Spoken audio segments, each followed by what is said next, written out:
Oh, well, everybody know who I want next. I want Terence Crawford next. You're going to make that happen?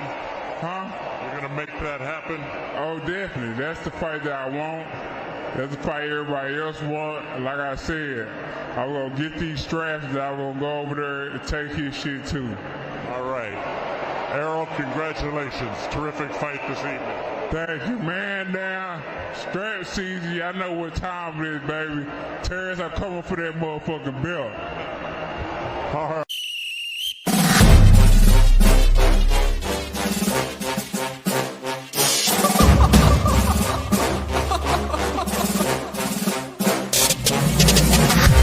I'm not catching fades anymore. Gotta keep my hands clean when they come for the board. Keep it smooth like a dawn, making moves in the dark. Cause I learned how to swim in the pool full of sharks. Now they coaches, cause they can't read all his motions. How the kid never switch codes, but he code switch focus. Staring down your team with a frozen ice cold look that could end the summer solstice. Cause I'm more like the top dog. Keep on running game and the gang will accost y'all. I be calling plays from a plane while I'm off court. But we ain't the same, you a lame, I'm a mob star. Actually, I'm a top dog on a stat sheet. Off court, but I call plays for the athlete. Laughing when the cop cars try to catch me. Cause I rolled off in a taxi. Put my feet up, I'm relaxing. Singing Figaro with no accent. While I pour strings from the streets in. Do it all with a straight face, I'm the kingpin. Top dog, top flow, boss mode. I'm the kingpin. Showstopper, top dog, God vibes. I'm the kingpin. They know I'm a dog and a beast, man. Yeah, I keep the peace with a piece, man. I ain't got no time for a piece, man. Why would I respond to a pawn? I'm the... Hold up. If I let my dogs off the leash, then you might want to get out of Dodge by the evening. Honestly, think it's not the blood and the beef, and they don't leave anything behind at the evening. I can see you soft, ever thought about retreating? If you never have, then they'll give you a reason. Better watch your tone, lose your bass when you speaking. Underneath the mask is the wrath of a... When you learn how to smile in their face, then go cutthroat. Then they wanna call you a con when the blood cold. I remember starving while y'all had a truckload. Now I'm with the mob with the call and the gusto. I'm a top dog on a stat sheet. Off court, but I call plays for the athlete. Laughing when the cop cars try to catch me. Cause I rolled off in a taxi. Put my feet up, I'm relaxing. Singing Figaro with no accent. While I pour strings from the streets in. Do it all with a straight face, I'm the kingpin. Top dog, top flow, boss mode. I'm the kingpin. Showstopper, top dog, God vibes. I'm the kingpin.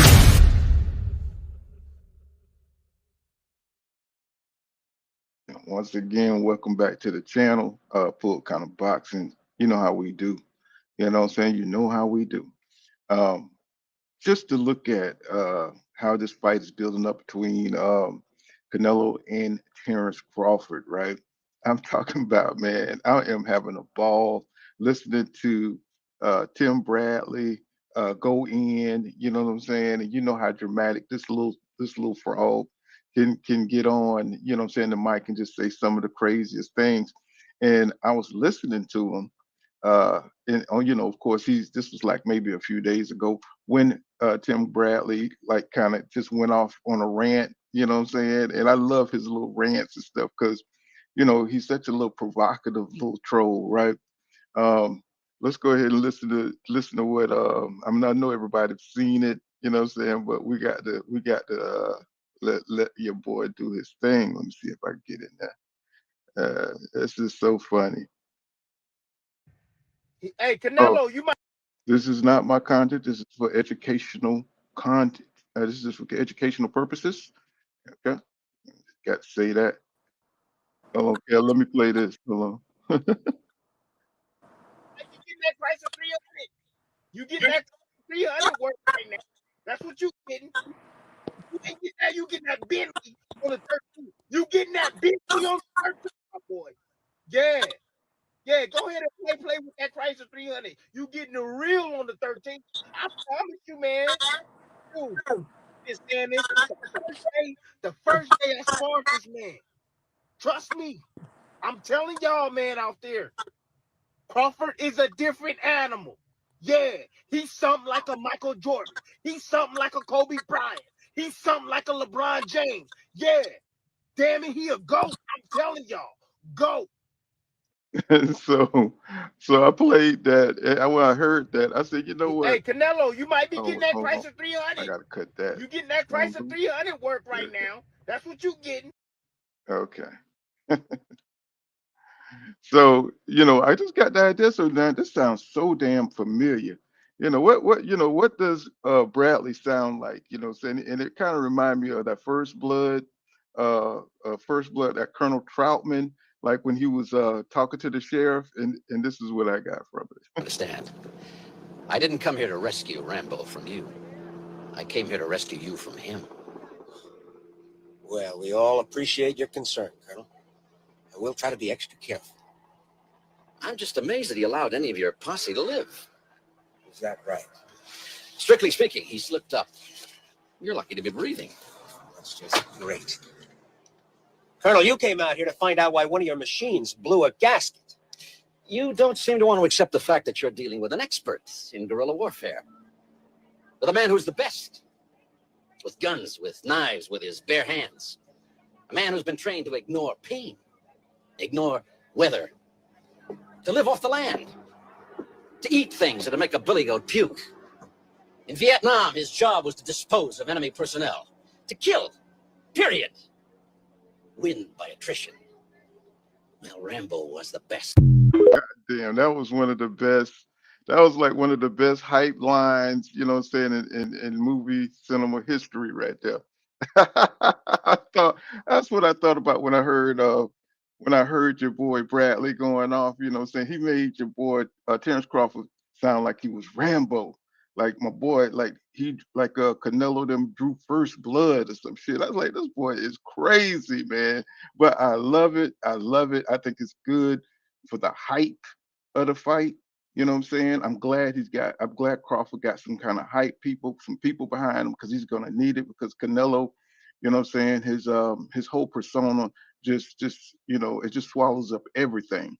But I think Crawford is keeping up. I think he's got enough backing, what I'm saying, for people to make this a really great fight, to make, to make it, an epic battle. What's going on? What's going on, footwork? What's going on with you, my brother? What's happening, Pool? Oh, nothing much, man. But aren't you just tripping on the antics of Tim Bradley, bro? I love it, man. That dude is such a troll, man. Yo, Tim always got something crazy and out the way. And half of the time it's some stuff ain't nobody even asked him about. But, he got 2 cents for it. So, but yeah, Tim a funny dude, though, man. Yes, he is, man. And he was a pretty good goddamn fighter.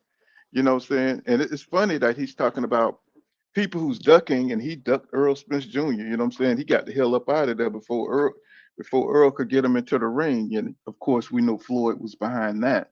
He was the mastermind. He always tried to pit the hot fighters against, what I'm saying, the kind of winding down dudes before, promising them the fight, for himself, like Florida make you fight, what I'm saying, somebody tough before he gives you the fight. And I think that's something that Canelo kind of like latched on to, and does the same thing. He wants you to go through some kind of trial to get to him. You know what I'm saying? Because he's the king of boxing. You know what I'm saying? It's like it's crazy, but history repeats itself. We all know that. Yeah. Yeah. So what you got, man? I know you've seen Stevenson talking about fighting Tio, and I don't know what is this. What he's supposed to be doing? Giving the belt back to?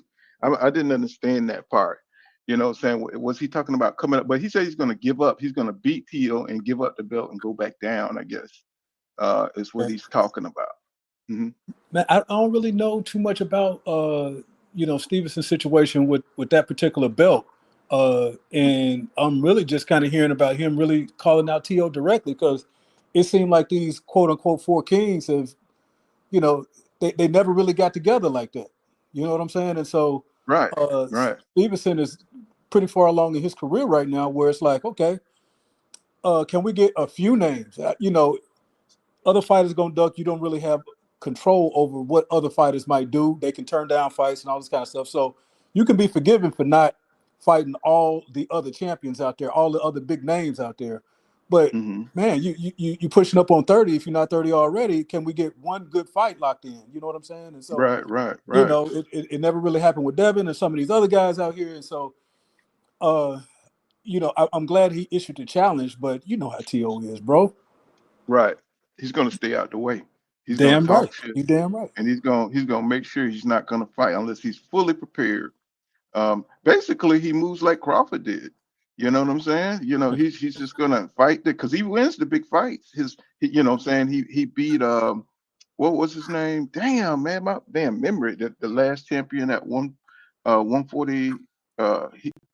Tio beat him, and he beat I'm sorry, my damn memory getting bad, but he wins except for the the one at 135 when he was kind of like weight drained and going through all that stuff. Yeah. He wins his fight because I rooted against him when he moved up.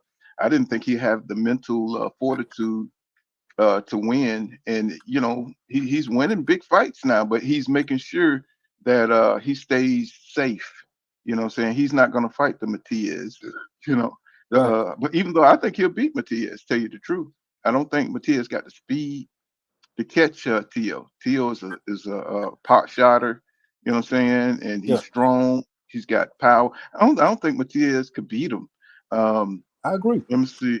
I don't think Richardson could beat him. I don't think maybe Pablo would have a chance. I don't think he want to fuck with Pablo because he throws a lot of shots and he's accurate. He can move. That would be a good ass fight right there. So, but Tio definitely don't want to fuck with Shakur because of the mental strain.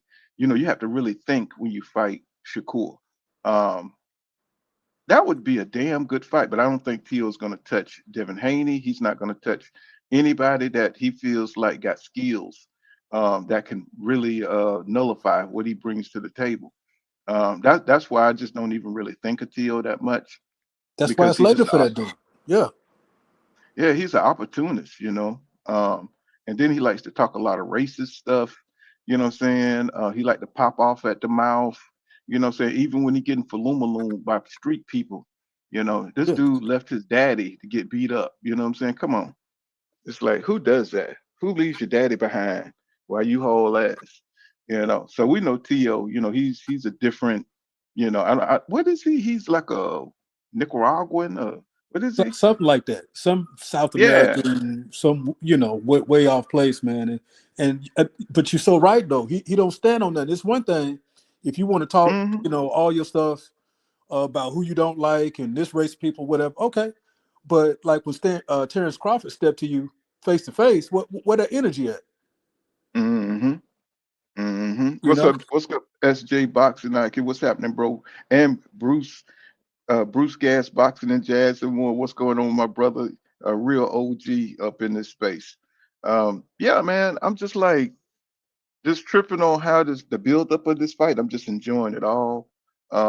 Crawford, he seemed like he's just in a good place. He don't care what Canelo is doing in this camp.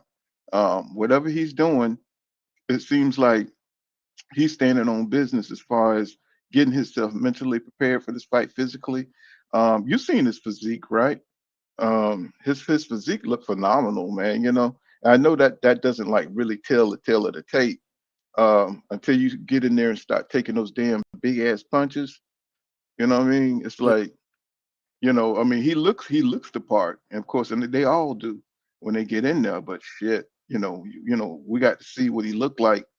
Once he takes a couple of those big Canelo wide hooks, Yeah. what I'm saying, and see how his body really reacts, over a period of time.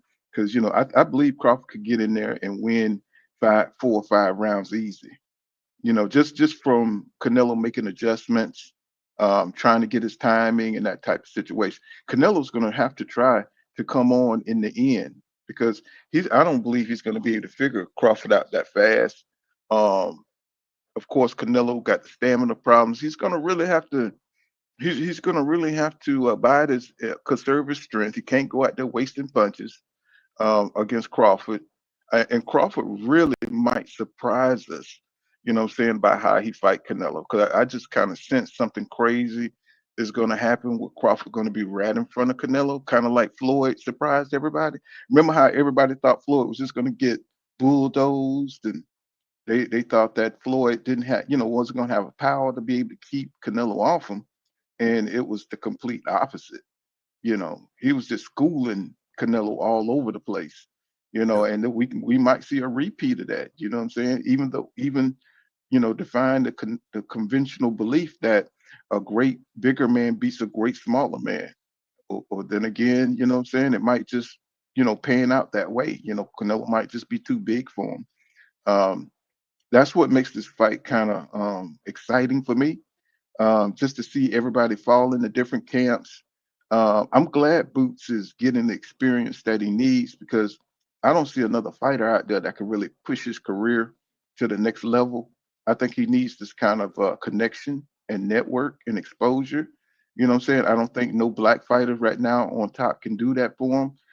Crawford is a little bit, he's a little bit too exclusive when it comes to people coming into his camp, and that's the way to be, really, what I'm saying, in this business and how dirty it is, so just keep your friends close, keep your circle small, so you don't have anybody in there trying to, give out information and, what I'm saying, trying to sabotage, what you got going on. So I think Crawford got the right idea. But for Boots, I think he got the right idea. Go in there, make the connections, and learn some tricks from, some old heads, how to compose yourself in different situations. I was looking at the work. That they were doing, and Boots looks good in there. When he was sparring Canelo, and I know it's sparring, y'all, but just to be able to spar somebody that's been on top for so long, I think that's really gonna give Boots, send put him ahead at 154. I think he's going to have an easier time going through that kind of experience, because once you've been in the ring with somebody like Canelo, shit, what can anybody at 154 do to you? You're going in there headstrong with a whole bunch of confidence because you just fought, the undisputed champion at super middleweight, right? So I think it's good. A lot of people don't like that Boots is not on code. I'm saying, man, what is that, bro? I mean, I mean, it's one thing, saying the root. I mean, I think, and Boots may even be rooting for Terence Crawford. You know what I'm saying? We don't know. This is just a business thing, I believe. He probably want Crawford to win. You know what I'm saying? Yeah. What you Look, think? check it out, man, because you covered a lot, and man, I got a lot to say on all of it. But I'm gonna back it up real quick just to the Jerron Boots Ennis thing. For me, it's just kind of the optics is a little, looks a little bit off code. Personally, I don't think, it's that terrible. Like, he really going against the culture or whatever. I don't think nobody else culture would have probably done it, which is why I would go back to say that maybe the optics, this, it don't look the best, but it's just good work. You know what I'm saying? And I know that Boots, he don't seem like the type of person that's politically astute. You know what I'm saying? He don't look for the subtle politics that's at play in the background and stuff like that. He just got a call from this, superstar, and he's got a chance to get him some good work. So I ain't really faulting the kid for, just taking the job, him and his brother, because I didn't see the clip online with Boots. And it's I saw it on Instagram. Yeah, his little I saw brother. it on Instagram. Okay. I'm gonna have to go check that out and see how he looked, because Boot in the pictures he looked damn near bigger than Canelo. You know what I'm saying? And so it'd be interesting to see what he looked like in there, just sized up with him with his with his jab and with his distance and everything. And I do think that Canelo could benefit from the timing, get a little bit of that rhythm and timing that the brothers bring to the ring. And I think that's something that Boots could give him that look and help Canelo kind of sharpen his game up, right? Coming towards the last couple of weeks or so. So I think it's a benefit for Canelo, and I think it's a reason why he doing that. You know what I'm saying? And so this is the closest thing you might be able to get to somebody like a Crawford when it gets in there. But when I think they get together, when they first made this fight pool, I was thinking that it was stupid. I think it was stupid for Bud to go up 2 weight classes, basically 3, and challenge somebody like Canelo just right out the gate. And then on top of that, you're sitting on the sidelines for almost a year, just waiting on him to fight and stay fresh. It just seemed like it seemed ridiculous on the surface. But when I think back to the big fights that Bud done had, especially the one with Spence, bro, if he come in there the way that he did that night, Bud gonna win. He gonna dominate. He gonna outpoint Canelo, and it's gonna be clear whether he get it on the cards or not. He gonna win if that Bud shows up in the ring. And so, you know what I'm saying? I don't know what he gonna look like with the extra weight. I don't know what the stamina gonna look like, but in the little clips that I seen, it looked like he holding the weight pretty decent. You know what I'm saying? In the way he moving now, 12 rounds and all that kind of stuff is gonna be different. And then how much, footwork is he gonna need to stay mobile? Because you're gonna have to do more than just your upper body, defense. He gonna need some actual footwork to circle around and kind of stay in the pocket, and counter. And so, how that's gonna look, I don't know. But if he show up like he did for EJ, bro, he got this. Well, that's a big if, what I'm saying, because he got so many things that's weighing against him. Can he overcome that? You know what I mean? If anybody can, I think Crawford can. You know what I'm saying? Because he is just such a he's so locked into his legacy and his career, and I think he's an exceptional dude. When we see exceptional dudes because they push, beyond the limit. And I think he one of them kind of dudes that want to upset the apple cart, and he would, he's going to go out on his shield trying to do that. I know he's human, but the man just has a determination about him. He has a supreme confidence. I think they got a game plan that's probably going to shock us all. And y'all know I'm not the biggest Crawford fan. Lord knows I'm not, but the man is brilliant when it comes to being in the ring. What's going on? I am 4444. What's happening, bro? Peace, brothers. Peace, brother. What's going What on? you got on it? You said a lot of stuff. I have to. I think you mentioned Boots thing. I think I also agree. It's the optics for me. Regardless of, it's just the optics, man. I think that at the end of the day, people try to overlook that race is not involved, but race is involved, even though we want to kind of ignore it. Boxing is definitely very racial. So whether people kind of walk around with that in their hearts or they kind of, openly walk around with it, it exists. People are very patriotic to their country and to their race, et cetera, et cetera. So this is kind of bigger than just Crawford fighting Canelo, so I think the optics in itself, it just looked weird. I just felt it was a little unnecessary, in my opinion. And of course, Boots contacting the Canelo camp to offer his services. It's just, to me, it's just a little bit too much. But I get it. I understand. I know that Crawford's not fazed by that in itself. But I thought it was just kind of funny. The optics itself, So that's what I think. When people talk about code, that's what it means to me. But I think as far as in this fight, I don't think it's going to help Canelo, though, to be honest. I think that Boots has different timing than Crawford. And I think that also Boots' IQ is not up there where Crawford's IQ is. Boots did look big. But I think that's a lot of fighters, though. No, I don't think no one's really fighting at their proper weight anyway. Right. So we're always going to be surprised at what they look like when they're not cutting weight.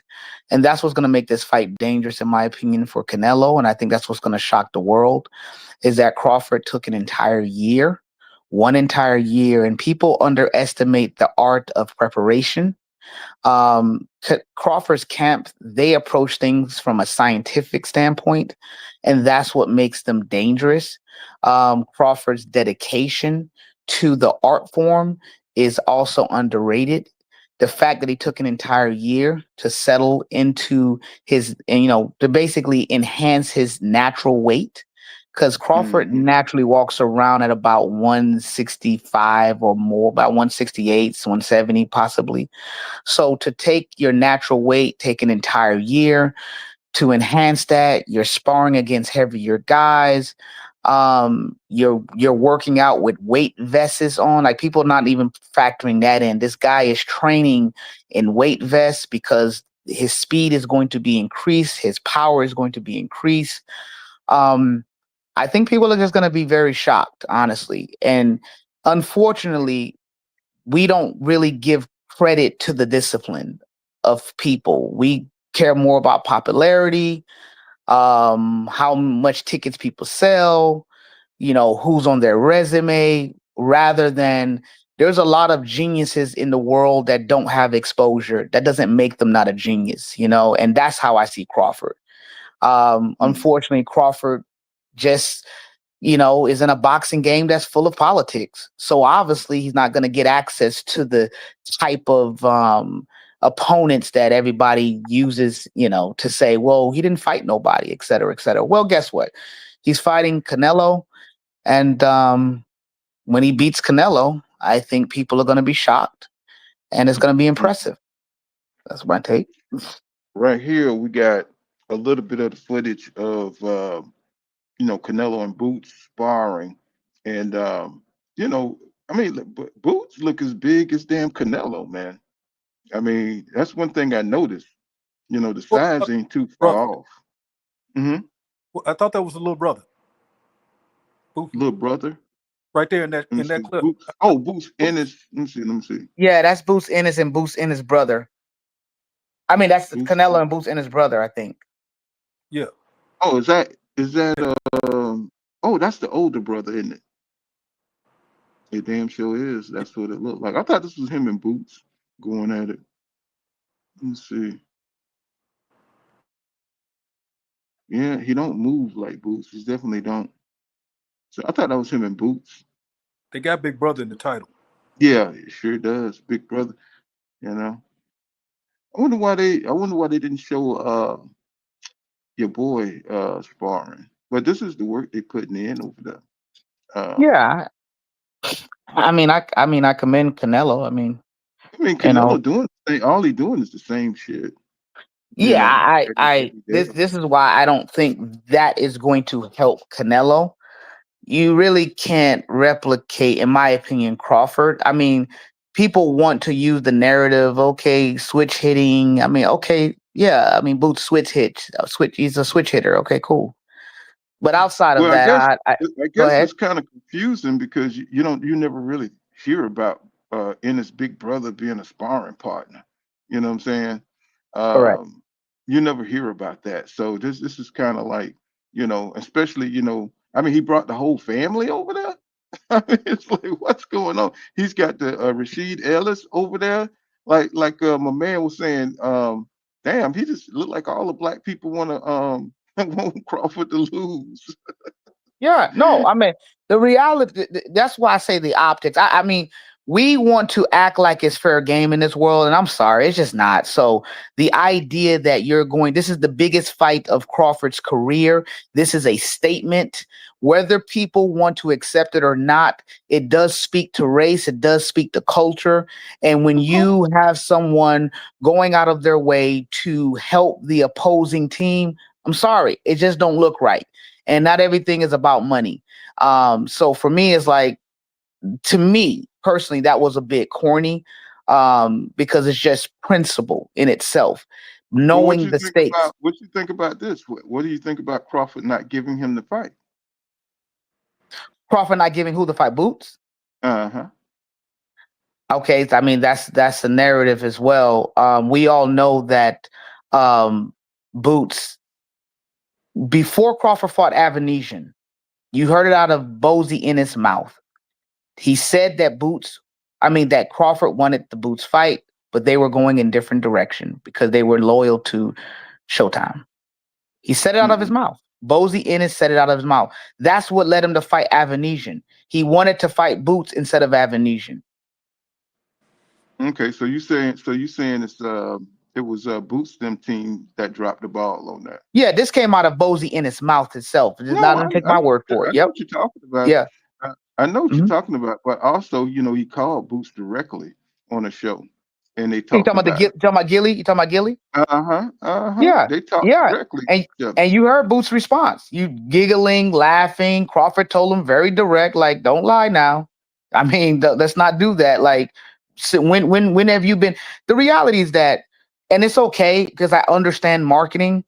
Um, they've been grooming Boots. It's attaching your name, of course. You mentioned everybody's already talking about he's like kind of similar to Crawford. It's just a marketing ploy. So Um, you Go really, ahead. so you don't think Boots wanted to fight, or you just Well, I think the know business Boost of didn't want to boxing fight got in the because, way? yeah, I know Boost didn't want to fight because Bozy Ennis even confirmed that. The No, reality, the he never said that Boots didn't want to fight. Stop, bro. Bozy Don't. Ennis, I mean, Bozy Ennis said out of his own mouth that He said that they're that going in a different direction. he said something about the deal with Showtime, but this is what I'm talking about. When two fighters want to fight, they can make the fight, bro. They can make the fight. You know what I mean? They can Agreed. make the fight. And I never thought Crawford owed Boots a fight because of his position and his senior position in the sport. I've always sided on Crawford's side because Boots was just up and coming, Yeah, and always felt like he had to earn his way. But when we start talking about being on code, you got to give somebody an opportunity. You know what I'm saying? You got absolutely. to, yeah. When we talk about, don't start talking about being on code when it benefits you. He You know what I'm wanted to saying? fight Boots before. I think that's what you're not hearing me out on. Before Hmm. Avanesian, he reached out to Boots, and Bozy declined the fight. I don't get what's like. That's a fact. I don't remember him saying they declined to fight. But if you say that's what Okay. it is, Well, I no, just no. remember, I just remember they said that no, they never got back with them or whatever, and it's hence the argument on the Gilly channel, right? And it was just Yeah, all kind of like, what side do you really believe? The hungry fighter that really wants the recognition, or the veteran that really don't need a boots. He really didn't need boots or Jerron because he's already a proven superstar, right? So you would think that the hungry fighter is the one who would push for the fight. You see what I'm saying? correct, correct. So Like I said on this channel many times, Crawford don't really have to prove himself. Boots have to prove himself, right? well, Because he's the veteran. He's the guy that goes all the way back to 2008, HBO. He's Crawford already made his bones. So, it's the young upcoming, the upstart that wants the signature fight. That would have been a signature fight for let me Jerron ask you a Bruce Ennis, Let me don't you ask you a think? question then. Why and from your opinion, why do you think Bozy or Ennis camp didn't get back with the Crawford camp about the fight that the Crawford camp, I don't know if proposed? they did, 'cause I don't know if it went down like that, but I'm gonna tell Okay, you like fair enough. this. Fair enough. I'm gonna say Showtime, because of Fair enough. the way they are, like if you fight for PBC, if you fight for Top Rank, if these guys can't get the money, everybody's vying for the money and all that stuff. Well, I Fair don't know enough. what I don't know what the contract said with Showtime, This but a I think little that would off. have. This a little off topic though. Do you agree with the fight that Boost is taking at 154? Are you proud about that fight? How do you feel about that Hell fight? no. Hell no, I'm not. You know what I'm Okay, saying? okay, good. I just wanted because the reason why I brought that up is that for me, I'm all about not what people say, but what people do. If you look at the Right, way if you look at the way Boots was handled at 147, the things he said right. and what he did, and if you look at what he's doing right now at 154, to me, the way I look at it is that they're being very careful in how they're grooming Boots, even though he's had 30 something fights. And unfortunately, those fights have been very well match made. I think that they're continuing that same process because the Hold on, Lima, go ahead. hold on, Fofo. Uh, Trillion, you're talking a lot of shit in the comments. Come on up so you can destroy people. Come on up here and see what you. I mean, like, it's like, what is up with these people? They act like they fighters, they damn self. It says, he says, Boot ducks all facts. Stop being biased and bro, get out your emotions, man. It's like we just talking boxing here. It's like get the hell up out of here with that. But you can come on up if you want to. He says, 100 said Boost got the offer. He also got the. I know. I heard he did. He turn down Virgil Ortiz. I'm At this telling you, point, this is what I'm trying to tell you, I'm brother. I'm He pretty. turned he turned down Crawford. He turned down Virgil Ortiz multiple times. So when Virgil Hmm. Ortiz was at But 154, I Virgil Ortiz, remember. Don't you go ahead. remember? Don't you remember when they were saying the Virgil Ortiz? They were saying like it would be like 3 years down the road. I think it was Robert Garcia, and he was talking about it was like 3 years. They was talking about looking at fighting Boots in 3 years or some shit like Yeah, that. That was I know. before he broke down and all that stuff. With his health. Uh-huh. Uh, Yeah, yeah, yeah. you know. Yeah. So Yeah. let's see. Yeah, I'm just getting back in with everything, but I remember the old stuff. He says I remember yeah, that instance. the new stuff though, And he did it again. the new Okay. stuff is more telling though. The new stuff is more telling. That's why I say I'm a little bit confused when it comes to Boots and as far as people saying that people are ducking The Boots. link's I there, mean, my boy. The links is right there, boy. My boy, come on up. You know what I'm saying? He said, he says, how did Boots want to fight with Crawford when Boots just ducked Virgil? He says, I'm out this channel. It's stupid. Man, get your ass on somewhere, bro. Ain't nobody thinking about you. You know what I'm saying? It's like, why you over here trolling and shit? Get the hell on $1 trillion dreams too. Okay? Nobody is thinking about you, bro. You could believe what the hell you want to believe. Stop floating around on people channels and shit, talking shit. Get the hell on, okay? Hey, one of my go ahead and block this dickhead. Let's see.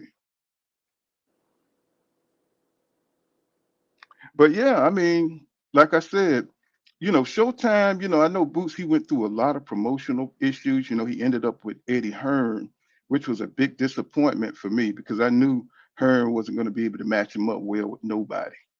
But he came during a precarious time for 147. Everybody just kind of got old overnight. Spence got destroyed by Crawford. You know what I'm saying? That was like the last of, the big fights at 147. Everybody else was just kind of banged up from, fighting each other over the decade. So, Boost just kind of came in at a bad time. How he's moving right now, I think he's trying to move like everybody else is moving. He's trying to move carefully. Uh, I don't know why, because when he first came out, he was like just trying to destroy everything that moves, with the PBC because he's supposed to have been matched up with Keith Thurman. That was supposed to be their comeback big premiere for PBC, and that fight fell through. And that's when he went over to Eddie Hearns. I remember that. So, but that was supposed to be the opener, was Keith Thurman and Boots. But because of the money and over there at the PBC was kind of funny.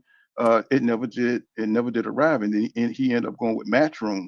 I said, "Oh my God, man, Matchroom don't have anybody unless he's gonna fight somebody like Connor Ben or somebody like that. That would have been an interesting fight. I would have liked to seen that fight, even though I don't. I think he would have beat Connor Ben. Um, but him moving to 147 and starting out with a light, I ain't gonna say, I don't want to call that man a lightweight, but nobody knows who what's his name? Uzma, yeah. something. My Yeah, no, thing is this. I'm not gonna knock people that fighters we don't know. My thing is that there were other fighters that we actually do know who were actually available and also willing to fight. So it's like he sends an offer to Ramos. He doesn't specify which Ramos, but it comes out that he sends the offer to the uncle who fights at a different weight class. So he was mm-hmm. going to bring that Ramos up to 154 or a catch weight to fight. You know what I mean? But like it's just the inconsistencies with Boots and his career. And I'll be honest with you, he signed with Eddie Hearn, and he's okay with the way Eddie Hearn is moving him. But he's And becoming that's just the reality. complacent. He's becoming complacent. He's losing that hungry edge, being over that match room. He's got to feed that fire again. Because, he was out there trying to challenge Earl Spence Jr. Earl Spence Jr. started scouting him.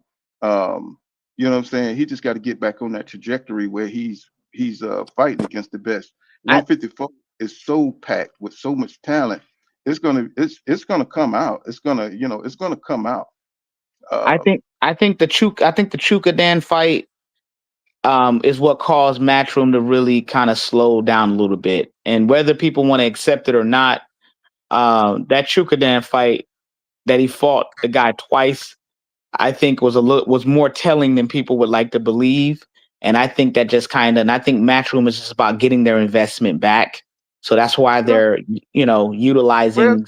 it's kind of like when Virgil Ortiz, you know what I'm saying? He was looking great until, he got kind of falumaloon a little bit and showed that he had to tighten up on his defense.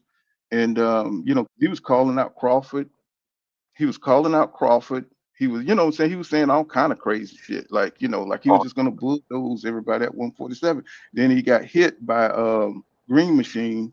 And that just kind of changed his whole tone. You know what I'm saying? When he got knocked down by Green Machine, he kind of had to fall back to the drawing board and say, "Man, I got some stuff to work on." So I see fighters doing that. And Boots, saying he just needs to stay active. You know what I'm saying? He needs to get in there with a name. 147 is just a dying division right now. I think he's doing the right thing, getting into 154. No matter what we think, I think Virgil Ortiz right now is on fire. He is on fire. I agree. He got the momentum right now. I don't know what that fight would look like if he gets in there with Virgil at this point, because Virgil already took down a couple of wood choppers that are tough. You know what I'm saying? That are super tough. I agree. He's definitely going to have to make sure. I guess if he's fighting this guy, to make sure he's acclimated to 154, which is a smart move. But I don't like the way Eddie Hearn moves his fighters. He he's just too safe, like he did with AJ. Hey, he protects. Go ahead. What'd you say, bro? Just wanted to throw in real quick on Ennis. I do want to give him credit for fighting Stanionis. Now, everything else has been suspect lately with, how he been moving in 40-70. He might have been able to get Dev in there. You know what I'm saying? Man, I don't want to see that fight. Jesus. You know what I'm saying? But man, I do give him credit for that. I mean, to be honest with you, the Stanionis fight, Stanionis was out the ring 2 years. Stanionis had just had a baby. These are the things that people want to overlook. The reality is that Eddie Hearn knows what he's doing. He didn't have to go with Stanionis. He could have went with Brian, regardless of what people want to say. And though he could have went at Brian Norman Jr., which he didn't. Even after the Stanionis fight, he talked about staying and wanting to do everything and clean out 147. That didn't happen. The moment Brian Norman Jr. wins a little fight, he's up at 154 now. Like, I totally agree with that. Yeah. If the writing is on the wall, the guy he says one thing, does another thing. He says in one breath, I can make 147 easy. Then in another breath, I need to move up because it's hard for me to make 147. My power, my performance, it's like I don't know what to believe when it comes to this guy. So, and everybody knew, let's just be honest, we knew that the Stanionis fight, it being the factors that were there, I had no doubt that Boots was gonna lose that. I knew Boots was gonna win that fight. Stanionis is flat-footed, come forward, don't have no real movement. I mean, the dude honestly just didn't even look like he wanted to be in the ring. And these are factors, man. I mean, it was a cash-out fight. I think it was a cash-out fight. It definitely looked like a cash-out fight. But I'm gonna deal with the facts. The facts that we know is that Stanionis had been out the ring for 2 years. The facts that we know, Stanionis just had a baby. So I'm looking at those factors as being impactful in that fight. Eddie Hearn knows what he's doing. It is not by surprise that he's fighting a Lima. I don't care. There are 154-pounder fighters that are C+ fighters right now that he could have fought, or B+ fighters that he could have fought. You want Crawford. You say you want Crawford. You say you do beat Virgil Ortiz. Then go with a B level 154-pounder. Then why mention the A plus fighters at 154? Go after the B+ fighters. The point is for them to make the best fights that can be made. And like what you're saying is if folks can actually go out here and they got competition that's stiff and that's available and want to fight, there's no excuse.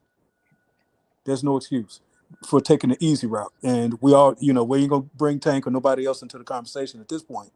But if those guys are calling Boots out, or they saying, "Hey, I'll pick up the phone and I'll step in there," you know what I'm saying, with you, as long as the prices are reasonable, we can make the fight. You know what I'm saying?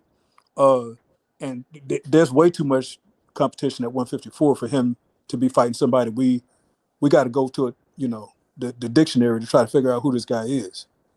You know what I'm saying? So he deserves the criticism for this fight, and I'm not saying he deserves massive credit for Stanionis.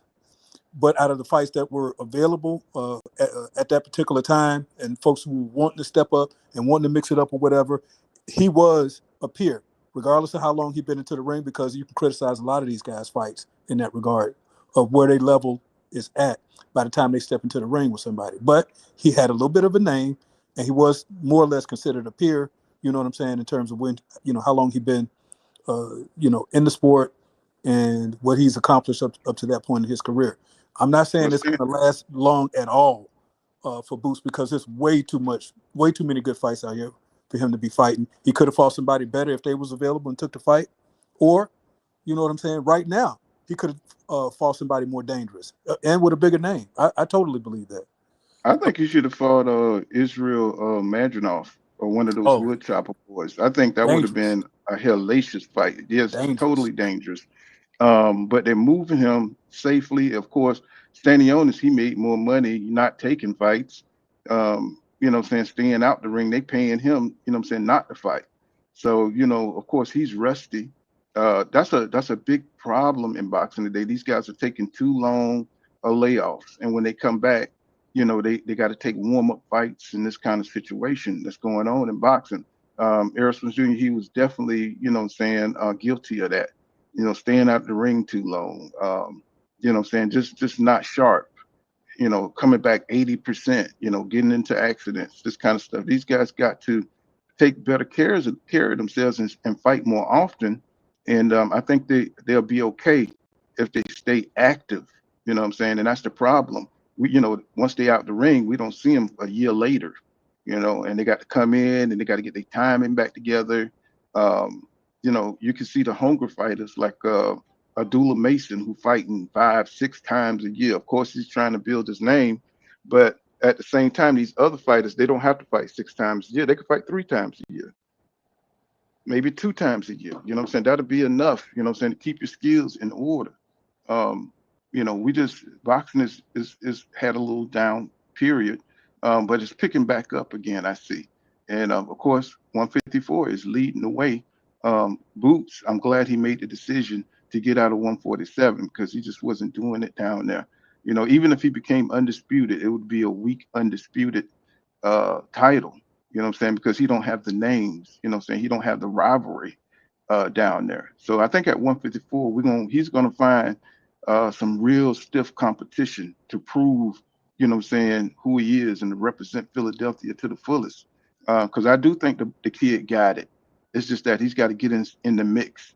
I don't want him to, be on the outside cherry picking, but it ain't a lot to cherry pick from at 154. If he fights Fundora, that's going to be a phenomenal fight. If he fight Virgil Hill, that's going to be a phenomenal fight. Virgil Ortiz, that's going to be a phenomenal fight. Anywhere he goes, he got nothing but phenomenal fights all around him, and it's going to come out. Like I said, whatever boots, whatever kind of fighter he is, we're going to be able to see it. We're going to have to see it soon. Hopefully, this guy don't upset the apple cart. You know what I'm saying? I know we're talking a lot of shit about this guy, Zuma, or whatever his name is, some African guy. Hopefully, he don't go in there and just knock Boots' ass out. You know what I'm Well, saying? Because those be the fights that you overlook. I Those be the fights. Hmm. I So, think. can y'all hear Go me? ahead. I can. All right, let me just hop in real quick. I just wanted to say I agree with y'all. You and the other guy on here. As far as the Boots situation. For Hmm. me, it's like with Boots, man. It's been too many times where you hear, people send him contracts. Good fighters like you were saying earlier. The Bud fight. Then you got even Tio said he's willing to fight him. Devin Haney said he's willing to fight him. Virgil said he's willing to fight him. So it's like all these dudes, you got all these people saying that they willing to fight him, and you know, at least 2 or 3 of them actually sent them contracts, and none of those fights happened. So for me, with Boots, like I see the talent, like just like everybody else, but to this point, I'm just Mm-hmm. kind of like, man, you got to show me. You know what I mean? And it became I got to the same point with Tank. Like it was to where it was like, man, you done been the A side for too long not to have fought a real elite fighter. So I feel like right now Boots is to that point to where it's just like, man, you got to show me now. You know what I mean? Like I don't want to hear about why I these think it's fights like that can't with happen. everybody. I think Yeah, it's like that with everybody because for some reason the fighters are not just taking the fights that that first time when they is called upon. right. The fights are just not happening, and I don't Well, understand it. well, Hmm. no, I disagree. Virgil Ortiz, despite what people may want to say about him, the dude's Hmm. been fighting some tough competition. I'm Yeah, sorry, you know what lately, I mean? yeah, Um, yeah. and I'm saying I don't mind you fighting some soft competition earlier in your earlier fights, but Boots he has 30 something fights, man. This Right. guy it's like at what point enough is enough. No, we're tired of seeing it. And to be very honest with you, Well, think you about it. Canelo uh had 40 fights before he fought Mayweather. He had like something like 40 fights. oh, I'm You agreeing know, with you. No, you know what I'm saying? Canelo goes in that basket as well. I'm agreeing with. I get you. I get So you. I think what it is that they see that they have because Boots keep getting hit with that overhand right. He got hit by the samurai. He got hit. You know what I'm saying? He keep it's something off in his defense. You know what I'm saying? And I think it's something that they're trying to correct before he really gets in there with somebody who can dissect him. Um, like you said, that what was it called that Chugga Chu- guy or whatever. Chukadan. The Chukadan fight was telling. Then, yeah, he was getting Yeah. hit with some stuff, even when he was moving, but Boo's problem is when he concentrates on knocking you out, that's when he gets hit. You know what I'm saying? That's when he gets, when he's just single-mindedly trying to use his power, trying to, what I'm saying, overwhelm you with shots, that he just forgets his defense. His defense responsibility kind of goes out the window, and Right. he's got nothing but his chin left. Um, so he overextends a lot. So I think he's working on them things, because he's at a whole nother division where they hit a lot harder and they can get your ass up out of there. So I think he's trying to be careful because he knows he's, coming up with some bigger boys that know what they're doing and they're committed to the sport. Um, I'm looking forward to see what he looked like against this guy, Azuma. I think it's going to probably be a more exciting fight than we think, especially if Boots gets in his head that he has to knock this guy out. So we know, it's kind of like Amir Khan. Remember how good Amir Khan was? But he got caught up in his offense, and he used to always get tagged right in between shots, like when Danny Garcia knocked his ass out. You know what I'm saying? Because he was killing Danny Garcia. You know what I mean? But it's like they get caught up in the offense, and what I'm saying, and that's when they lose focus. And I think Boots is kind of like that kind of type of fighter. You know what I'm saying? He just can't get caught up in his offense and trying to put on a show. He wants to be a showman. That's his problem. Don't be a showman. Go out there, what I'm saying, have a little bit of Shakur Stevenson in you, what I'm saying? Just, think. I don't think it's in him, man. Every fight that I've seen him fight, he's always showing. He's always a showman. I just think that Mm, that's just a part of who he is. And I think the Chukadan fight, it was more telling than people think because Chukadan fought 2 fights with him and in different styles. He struggled in the first style and he struggled in the right. second style. Don't get me wrong, Boots definitely beat him in both fights, but no one expected Boots that fight to go that way. If Chukadan had more power, Boots would have been in trouble. And the guy Yeah. fought 2 separate styles in both fights. 2 separate fights. They talked first fight, all he did was run. Okay, fine, no problem. Second fight, dude stood in the pocket. What was the problem now?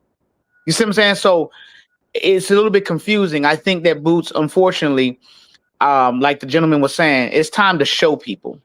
And you're not showing people by fighting this guy Lima. And like I say, Lima could be a sleeper. Don't get me wrong, but I've watched a few of his fights just to kind of research. And I'm gonna be Me honest too. with you, I think Boots is Mm, gonna clean him up real easy, man. The guy just he's a come forward fighter. There's nothing exciting about the guy who's fighting. It's just a replication of most of the fighters he's been fighting. They come forward fighters, standing on this type. In my opinion, but we'll see. What up, 2 cents? What's happening with you? What up, Paul? I want to come up here with my 2 cents about this real quick. I'm coming to shake the table, but this is my thing about Boots Ennis, right? I think y'all are right. He is a showman, but that's just his style. I kind of don't like when people criticize fighters for their style and want them to do something different, right? When it's their style. So the flashy, the showman, all of that he does, I think it's just a part of his style. He's a switch hitter, a real switch hitter where he's able to just switch seamlessly while he's fighting. And I think Boots does get hit. Like you're seeing him get hit, but he's in the pocket. He's exchanging. He's trying to get knockouts. He's trying to put on a show for the crowd.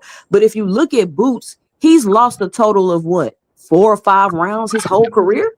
So to me, it's kind of crazy for people to be like, he get hit too much. Like y'all seeing him get hit with some shots, but he's in the pocket trying to, knock these people out and put on an entertaining fight for the fans.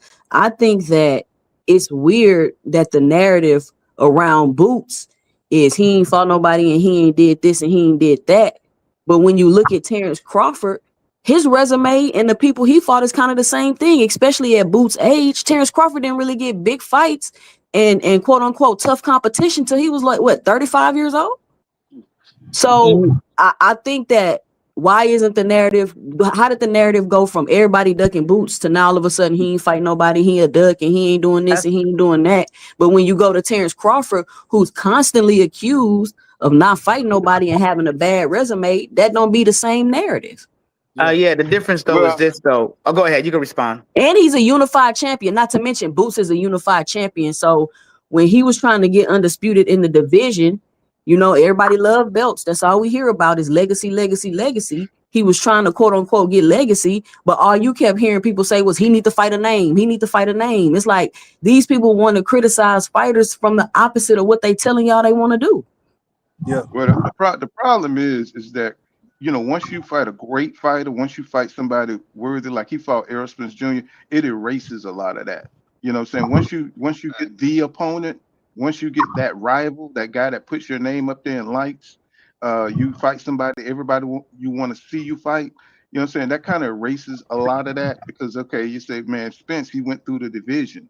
You know what I'm saying? But he came and handled Spence. So everybody's like, okay, you know what I'm saying? Crawford is bona fide now. That's the problem. You got to get bona fide in the sport. And the reason why, and I think Boots fought some pretty good guys, but it's not that signature. He hasn't had a signature fight yet. Well, you got to give him time, like Crawford was able to get time. Crawford was like 35. But like my man said, he got 30 fights. You know what I'm saying? He got 30 fights on the books.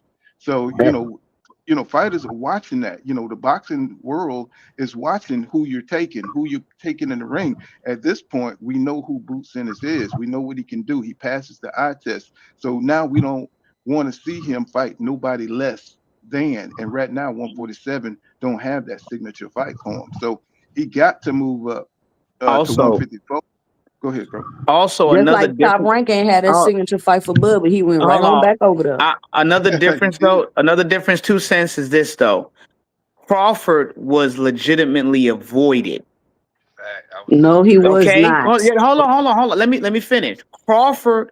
There's nothing on record that showed Crawford was ever offered any of these fights, and he turned it down.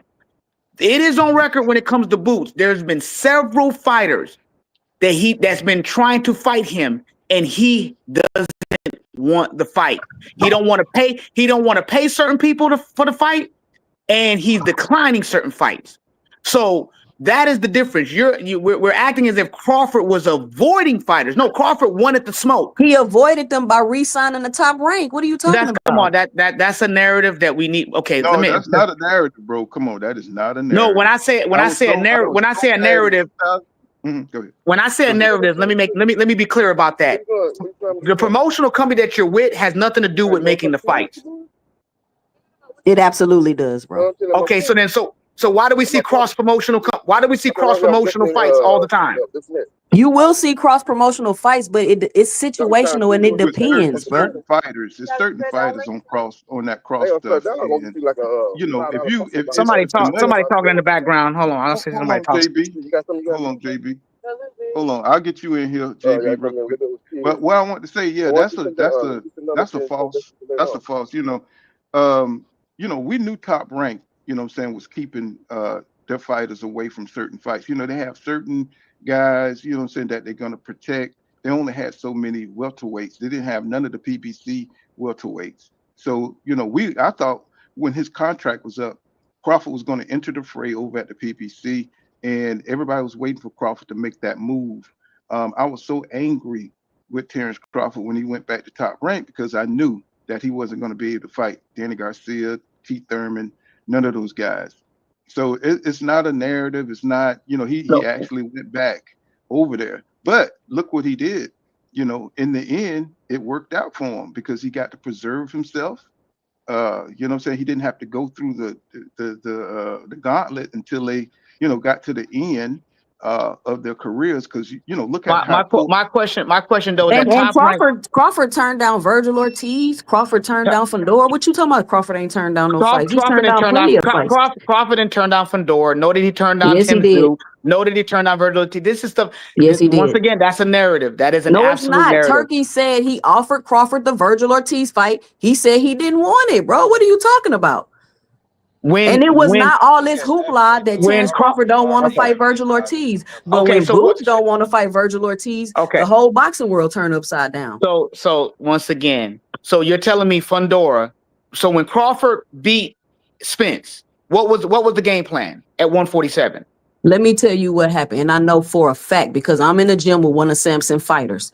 Terence Crawford, when they called Terence Crawford bluff because they was saying they was going to strip Fundora if he don't fight Terence Crawford, they were literally at the negotiation table. They were supposed to fight in December.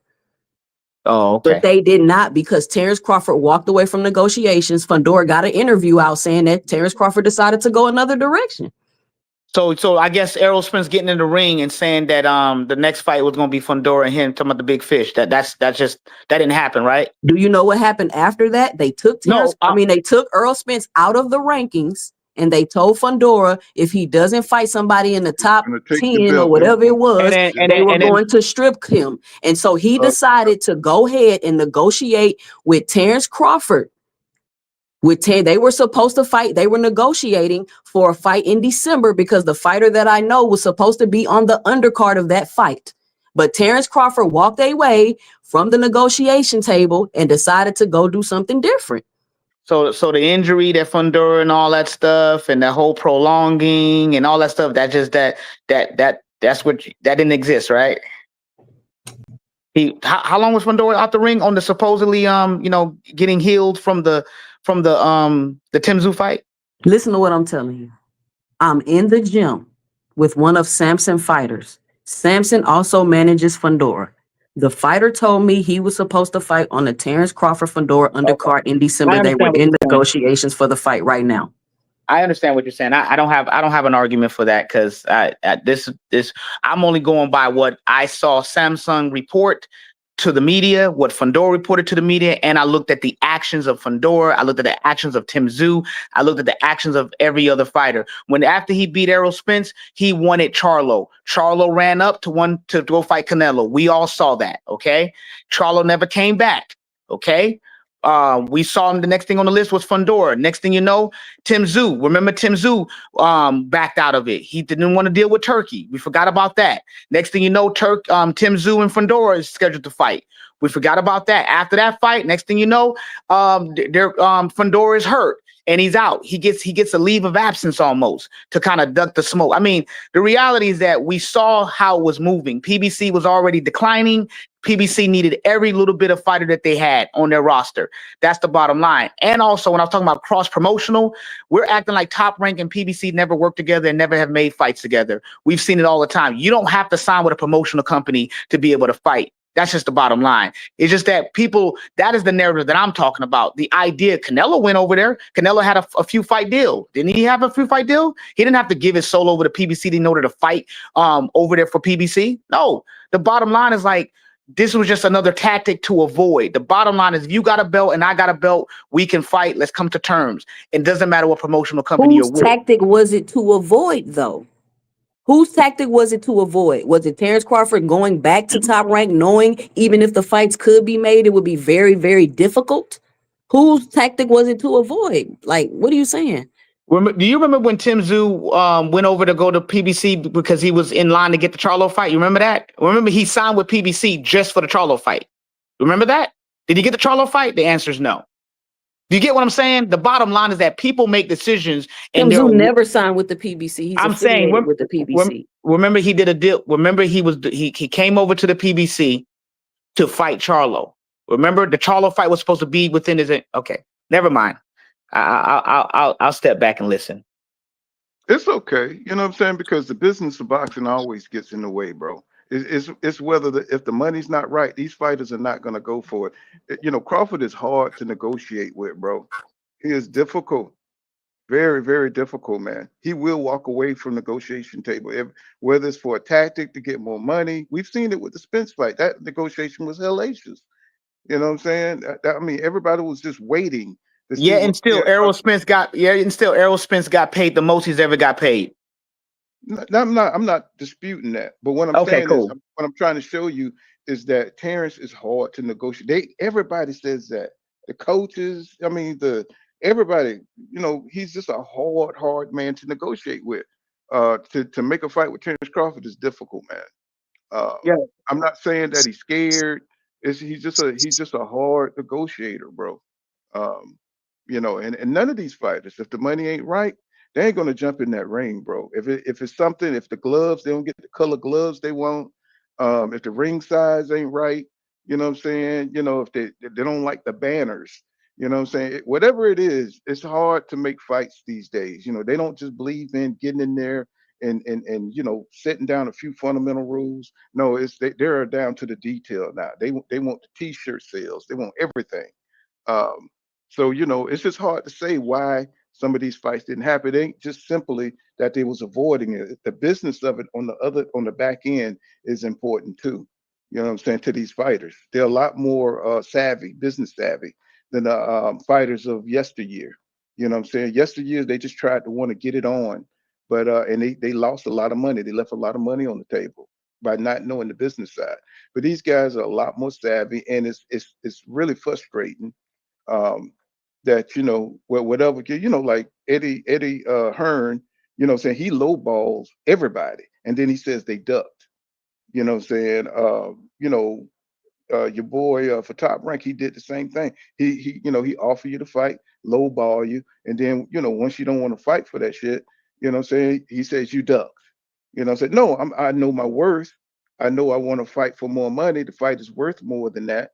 But I do believe that Rambo is in a situation where he does need to take a loss to fight a legend like Crawford. You know what I'm saying? If it was me, you know what I'm saying, I would have just took a loss or whatever, and just to have the name. That's some of the stuff that they're forgetting. You know what I'm saying? That, you know, you're gonna have to make a sacrifice. You know what I'm saying, to get that rivalry, to get that signature opponent. That's what's missing, I think. But They gotta want to fight him. Pool. Which legend you think will fight him? What?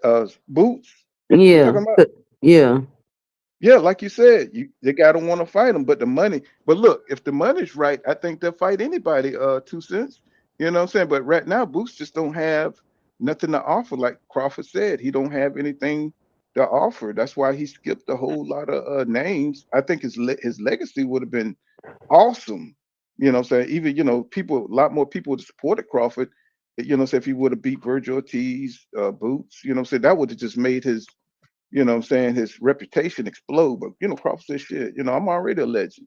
I don't need them dudes, you know what I'm saying? And he just, you know, hauled ass, you know what I'm saying, and did what he had to do, got that Canelo fight, getting $50 million. I mean, I don't know if it's that much, but that's just what's reported in the news. And I don't blame him for getting that kind of, if he getting that kind of cash out, hey, more power to you, buddy. You know what I mean? What's going on, JB Sports in the building? Sorry I ain't get you in last time. What you got on all this stuff? We're going back down Yeah, boxing history. The yeah. I last want to kind of push 8 back years. on comparing Crawford resume to Boots resume. I'm not saying Crawford has the greatest resume, but his resume is way better at a younger stage than Boots is at this time. Boots ain't fought nobody of the caliber of a Victor Postal. He never fought undefeated Yorkist Gamboa yet. So he ain't fought the people that even you say before at the age of 35 he started fighting people. Even before that, you look at him beating Jeff Horn. Jeff Horn is better than Stanionis was at that point. Jeff Horn had beat Manny Pacquiao. What was Stanionis' biggest win before he fought Boots? You can't name it. So I have to push back on that on 2 Cents saying that Boots resume What is was about the Victor same as Postal's Crawford biggest resume win before he at fought his stage of Crawford? his career. It's not. You can't compare it. Just go back to BoxRec and look at his resume. It's no comparison. Bud has a better resume early in his career than Boots has at this stage of his career. Even Gamboa is the same way. So do y'all think that's because he's avoiding people or people avoiding him? You know, it takes two to tango. It takes two to tango. I think Boots wanted to smoke. He wanted to fight Spence. I believe that he probably did want to fight Bud and those guys. He never had the opportunity, but you know, now that he's had some chances to fight guys, he's turned them down for whatever reason. He had a chance to fight Teofimo Lopez, didn't take that fight. I understand he did say before the fight was offered that he wanted unification, and if he didn't get unification, he wanted to move up to 154. Teofimo Lopez did not provide him with the opportunity to fight for a belt, so there really wasn't nothing in it for Boots outside of money. But he did turn down that fight. He turned down other fights as well. You know, Victor Ortiz, he could have fought him, didn't take that fight. Devin Haney fight was offered to him. Again, I understand that. He wanted to JB go up to Sports, Devin 154. Devin Haney Haney was not offered about to no fight chance at a Boots. belt. But I'm just Come on. pushing back as far as you saying that, Boots' resume is comparable to Bud resume at Boots' age right now and as Buzz was back then when he was at the age of Boots. It's no comparison. Bud has a better resume. He fought more proven fighter than Boots has. So who did these proven fighters that you say Bud fought, who the best fighters on their resume? Because people like to talk about the opponent and be like, who they fought. But who was Victor Postal's best win? Victor Postal, yeah, he had beat the boogeyman of the division, the guy from Argentina. What's that guy name from Argentina that everybody that fought Yeah, the same that guy. fought Danny Garcia? I can't remember. He was from the same. What's that guy name was? He fought Zab Judah. He fought Devin Alexander. He fought that guy. He stopped him. What's that guy name from Argentina? I Hold on, can't let me remember his pull up name his though. He And fought. then I was hearing people say before the Stanionis fight that a Stanionis win would give Boots credibility. I heard that before the fight. And then Yeah, as soon as Stanionis is a Boots good beat him, win, they but I'm saying you changed it. saying that the fact that Crawford resume was not, it's about you saying Boots resume is comparable to Crawford resume at that stage of his No, career. I'm It's not saying not it's comparable. That's the only thing I'm comparable. saying is Boots ain't fought nobody on the level of what Crawford fought. He fought, like I say, he fought an undefeated Gamboa. Gamboa was undefeated. He was Boots He ain't fought came up nobody 2 like that. weight classes, didn't he? Yeah, and he was out of the ring for a long time before that fight. Yeah. He came up with 2 weight classes and was on a long layoff. But anyway, that's neither here nor there. I What was just about trying Postal? to. Postal was a champion. That was a unification. No, I feel you. I'm Then not necessarily trying to compare their resumes. I'm just saying I don't think people taking into consideration how much people don't want to fight Boots because it's He beat low risk. I mean, it's high risk, Matisse. low reward. Yeah, you talking about Matisse. Yeah, Matisse. Yeah, Matisse. He was a bigger man. Yeah, Matisse. He beat Postal beat Matisse, and that was a fight with 2 undefeated fighters. A lot of people thought Bud was gonna lose that fight against Postal. That was a unification fight. 2 undefeated fight, and Bud made it look easy. So Boots But ain't they fought make it nobody look like that. easy. Postal dropped him. Let me tell you say? something. Matisse Nah, but got that it. was a good. He did get up and whoop his ass though. But I'm just saying. But I don't know. I think Boots. I think the whole. It's a what's the word? It's a whole campaign to people don't realize that it's a whole campaign, especially with Turkey. And he does this with the propaganda that he puts out because he wants to force fighters to do what he wants them to do. He wants to force Boots on a Riyadh season card against Virgil Ortiz. That's why all that stuff dropped about, oh, Boots he ducking Virgil Ortiz. He offered them to fight at 54 and this and that. When Boots already said he was trying to get a unification fight. He said he wanted a unification fight. So I'm not going up to 54 and then coming back down because I'm already having issues making this weight, right? I'm not finna play around with my weight like that. So once I move up, I'm not coming back down. And Virgil Ortiz dug Boots the whole time they was at 147 pounds. So now all of a sudden, when you want to fight me, I'm supposed to jump and try to fight you when I've been trying to fight you and you told me you needed 48 months or whatever you said to get ready for the fight? No. Yeah, the thing about it is Boots is going went up to 154. You know, after the Stellonis fight, the fight was offered. You know, he didn't take the fight. I guess he was still trying to see what was going on at 147. But he ended up going to 154, and now he's fighting Lima. So that's where the people got problem. Why don't you go up to 154 and fight Virgil Ortiz? Ortiz is fighting Lubin, Erickson Lubin. He's fighting them. Well, you know, I will say this. Ortiz has already been at 154. What is this, his third or fourth fight at 154? So this is Boots' first fight at 154. So I'm not really hating on Boots like a lot of other people are hating on him with his first fight at 154. But he could have took that fight. And if he is what everybody say he is, you would have thought, you know, he would have went up to 154 and went there and faced a top fighter. Just like Crawford did. When Crawford went to 147, he fought a champion. He going to 154, he fighting a champion. He ain't trying to come in there and fight. Let me dip my toe in the water, fight a top 10 guy and see how it is at that weight. And then maybe I'll chase the top guys at that weight class. That's the difference between them guys.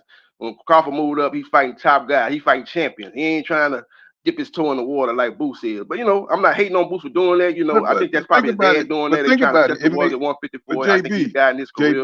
And they trying to get their feet wet. Once he fights Lima, I think he will look to fight the top guys at 154 after the Lima. But JB, you know, it's just a different way of going about it. You know, one fighter does it this way, another fighter chooses to go the other way. But it makes sense because Crawford is, you know, a seasoned guy. You know, he's been in boxing a lot longer than Boots, so he's more established. You know what I'm saying? You know how that goes. You know what I'm saying? Boots is just, you know, getting started. You know what I'm saying? Getting the notoriety that you know, Crawford, he's up here. You know, he's a champion. He's already been undisputed. He's done a lot more in the sport than Boots. So, you know what I'm saying? He gets a lot of deference. You know, in my opinion, I do believe in that. I do believe you get deference, you know what I'm saying, by the things and accolades you've done in the sport. You know, no matter if, you know, you can hate on it or whatever you want, but he's a veteran, you know what I'm saying? He's got more time. So he's looking for certain things, you know, that's going to advance his career, right? That's one thing about Crawford. You know, he's very strategic in who he wants to fight, when he wants to fight. Same with Canelo. You know what I'm saying? They only want certain fights. And they've been in boxing long enough to make these kind of have this kind of power. So, you know, when it comes to Boots, you know, he just came a little bit too late, you know what I'm saying? And he can move his career the way he wants to move it. You know, everybody wants to see him, throw him in there with the Lions and the Tigers and everything, you know what I'm saying? But he's got to move the way he's comfortable. I mean, I don't know how much Eddie Hearn has to do with any of it, but you know, Bozy, he knows how he want to move his son. And, you know, I think he should just keep doing what he's doing. I think it's good because we don't want to see him just go in there and get his ass beat at 154 because he's not ready. You know what I'm saying? So I just, you know, look forward to see, you know, his performance against this Yusima guy. I think it might be a pretty good fight. And hopefully he'll get right back in and fight somebody we want to see him fight. That's all we can do as boxing fans, really. You know, all this back and forth about, you know, Boots. And, you know, Crawford is not going to fight him. You know what I'm saying? He didn't want to fight him. You know, he didn't have nothing to offer him. You know, Crawford looking for big fights. He's looking for big money. He's not going to make big money fighting Jerron Boots Ennis. You know, that's just the way I see it, you know. Let me ask you something. Why didn't Boots go the WBO route? Maybe Crawford wouldn't have fought him, but he should have forced the hand like Sean Porter did. Crawford really wasn't crazy about fighting Sean Porter. Remember, he was chasing a Pacquiao fight. He wasn't really crazy about fighting Porter, but Porter forced his hand by, you know, telling WBO, hey, I'm the #1 guy. I want the chance at the title. So Crawford fought him. I don't think Crawford would have dropped the belt to avoid Boots, but I think Boots should have forced the hand, but he went the IBF route, remember? He could have went the WBO route. Yeah, but I forgot why. It was a reason. I forgot what it was, why he jumped. I think he was just impatient. and he didn't think. I think he wanted to fight Spence. I think that's what Yeah, it yeah, was. he wanted, yeah, of course, 'cause he was on that He wanted side to of the go street after. with, he's with Yeah, he wanted to Showtime, go so he after was on that Spence side. It would have been instead an of easier Crawford. fight to make. I understand that, but Porter went across the street Yeah, and fought Crawford on ESPN Plus. So Booth should have forced that hand, and then we would find out really if Crawford wanted to fight or not. He didn't do that. He went the IBF route. Everybody like, oh, Crawford didn't want to fight. No, forced the hand like Porter did. Porter forced his hand. People don't remember that. Sean Porter forced Crawford's hand, made that yeah, fight I happen. remember that. Crawford took the I fight. He remember that. couldn't get the Pacquiao fight, so he ended up fighting Porter. But Porter didn't fight Crawford the same way he fought Spence. You know what I'm saying? He didn't. You know what I'm saying? He didn't like, go into war mode when it came to Crawford. I thought he was just a lot softer in that fight. He just didn't have the same kind of ferocity. And I know when you've been through these wars, these fights can only give you what they can give you. But that fight just didn't sit right with me the way they fought. Looked like it was just a money type grab or something for Porter. Looked like he had one foot in, one foot out. He was training on playgrounds and shit across America. You know what I'm saying? Hey, I got something to. Uh, Can I? Do you know Sean Porter was coming off a hip surgery and 480, yeah, 50 some yeah, day layoff? yeah. Because Spence had done towed them hips up and shit. You know what I'm saying? He was fucked up after both of them was really after that And, fight because Hey, can I say something? Boy, Porter had trained his ass off for that fight. Go ahead. and he he gave Crawford his toughest fight, really. If you ask he me, asked that was Crawford's toughest Yeah. opponent. Was he asked Porter. Porter had a style that it wasn't a lot of scientific method to his style, but it was very effective, man. He was so athletic. He could jump It in, was football, kind of man. reckless, and he was able to get away with it with his athleticism. So he gave Crawford problems, but Crawford figured him out, started catching him with them counters and dropped him twice. Kenny Ellis saw how this was about to go. His boy was about to get stopped for the first time in his career, and he Crawford he fought waved the white orthodox. flag. That's What'd you why say, he was Ty? getting outpointed. He fought orthodox, and that goes to show you. Now, this is what I'm about to say. This is why I think Boots is more ambidextrous. Mm, Crawford fought orthodox up until the time he turned it up on Porter. Crawford, when he fights orthodox, there's the thing I noticed. He did this shit with Kell Brook or whatever. And then when he went southpaw was when he went into killer mode because that's his dominant stance. Boots, mm-hmm. the difference between Crawford and Boots is more of a switch hitter. If you seen them two hoop, they both like to do other stuff outside of like maybe boxing. They like to participate in hoop. I've seen Bud hoop. Bud seemed a little bit better, in my opinion, at that than Boots because I've seen Yeah. Boots hoop. He ain't the best at it. But when you see them shoot, you can tell the difference. Bud, when he shoots the ball, I think he's like what? He's right-handed. He's a southpaw. When Booth he shoot it with like both of his hands. He's in the middle. He's a true switch hitter. So that's how you can tell who's more of a switch hitter or not. And then when they box, Bud, when like he tend to like to start fights off orthodox, but he be getting outpointed depending on who he up against. Like in that last fight with Madrimov, he was getting hit with that right over and over and over. And that's why his corner had to tell him that this thing is close. And so he reverted back to southpaw and closed it up that way or whatever.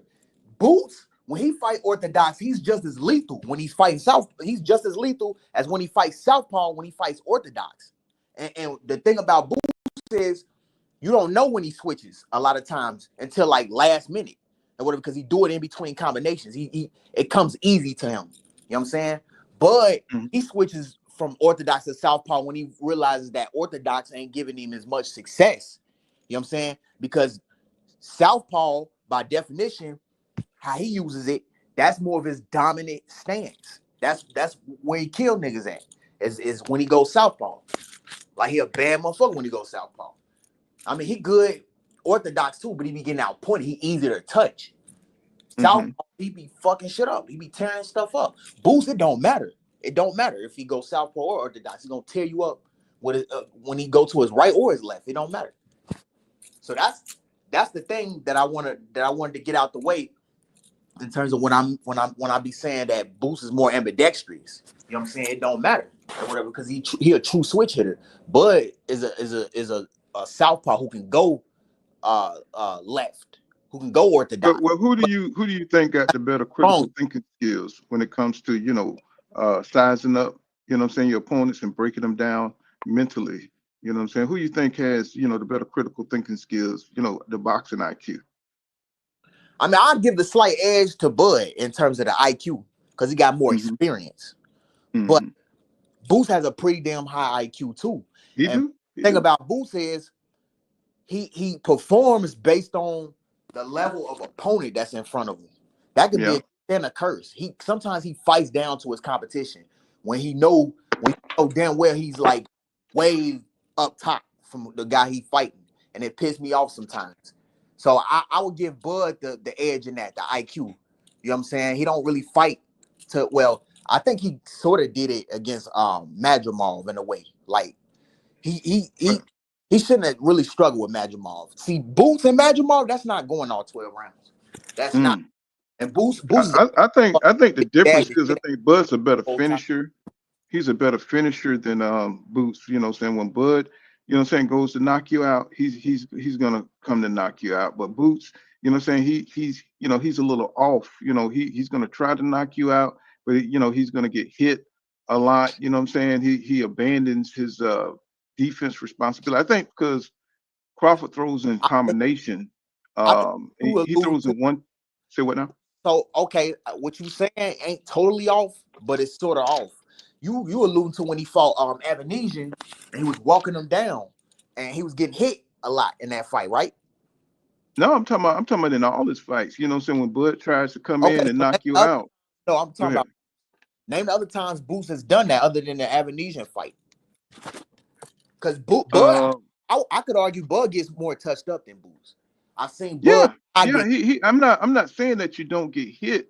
I'm just saying the effectiveness. Do you see how people react when Crawford hit their ass and shit when he goes in the knockout mode? I think he has more power than Boots. Don't you think?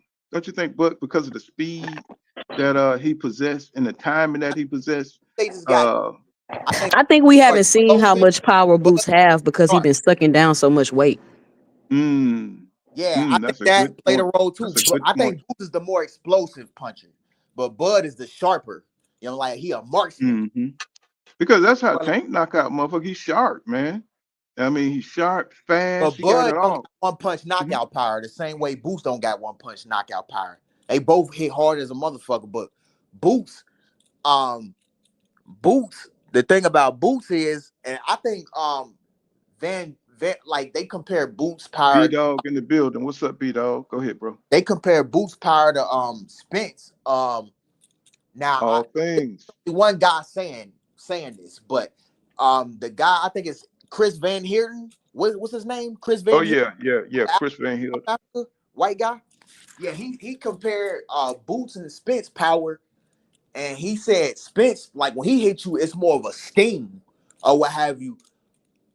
Like it's more of a sting. Now he did say that he would pick Spence to beat Boots if they were to fight. Like that was at that time. I don't know what it is now on that because I never thought Spence could beat Boots.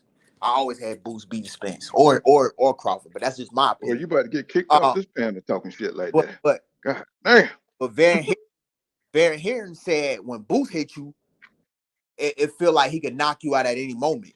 Like he had that, like he can, like it's a different level of power. Now he hasn't fought Crawford yet or whatever, so I don't know. Like he hasn't fought all three of them to really make an assessment. But that's just one guy. I'm gonna tell you. Did y'all see that Roma fight? I thought that Roma fight was awesome, bro.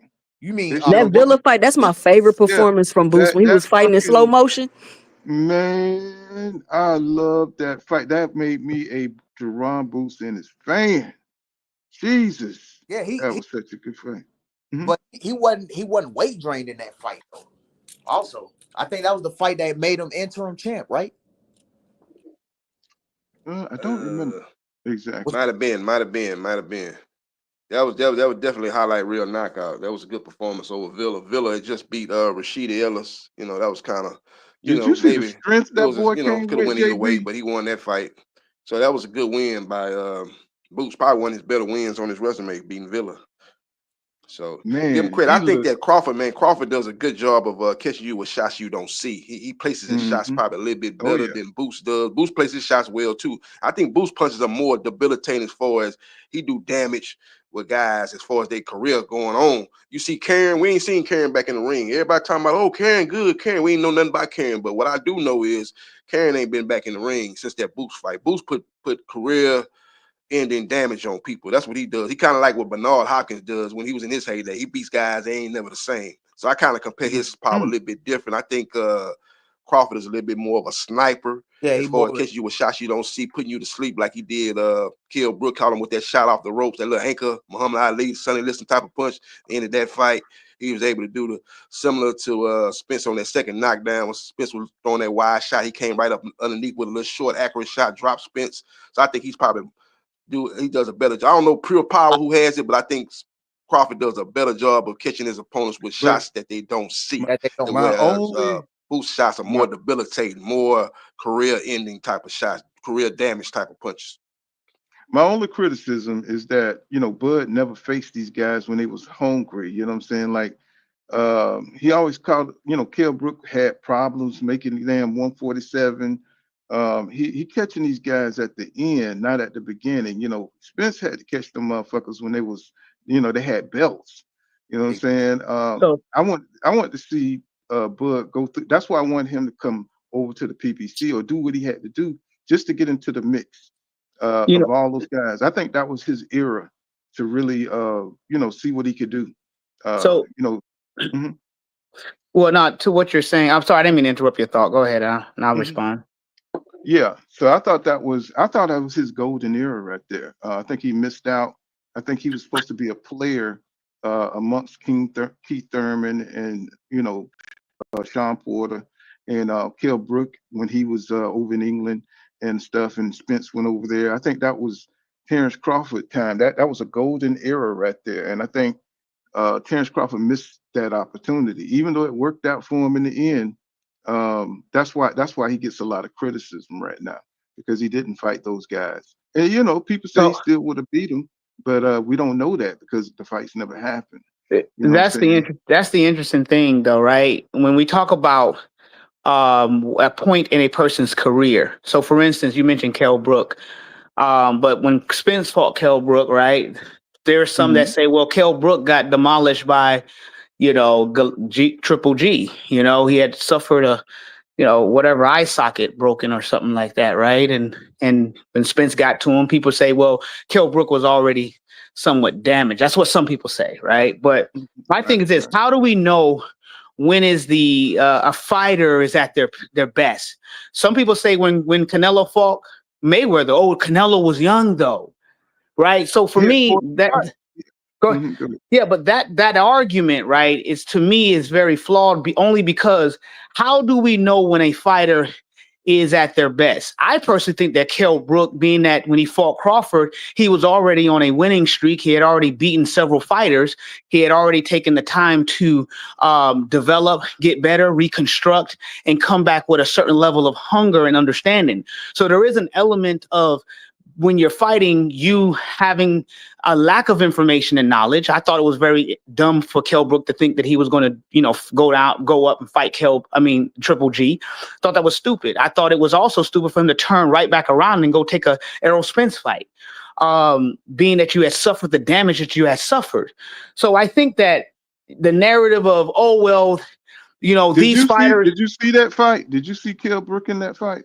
Did you see which that one, Spence? the Errol Spence or the Triple G? The Kell Brook Errol Spence Jr. fight. Did he look Yes, like he yes, was damaged? Did he look like yes. he was damaged in that fight? No, not at all. That motherfucker looked like a damn bull. But And I here's my thought he question. could, So here's my question to you. Did it look like Kell Brook was damaged in the Crawford fight?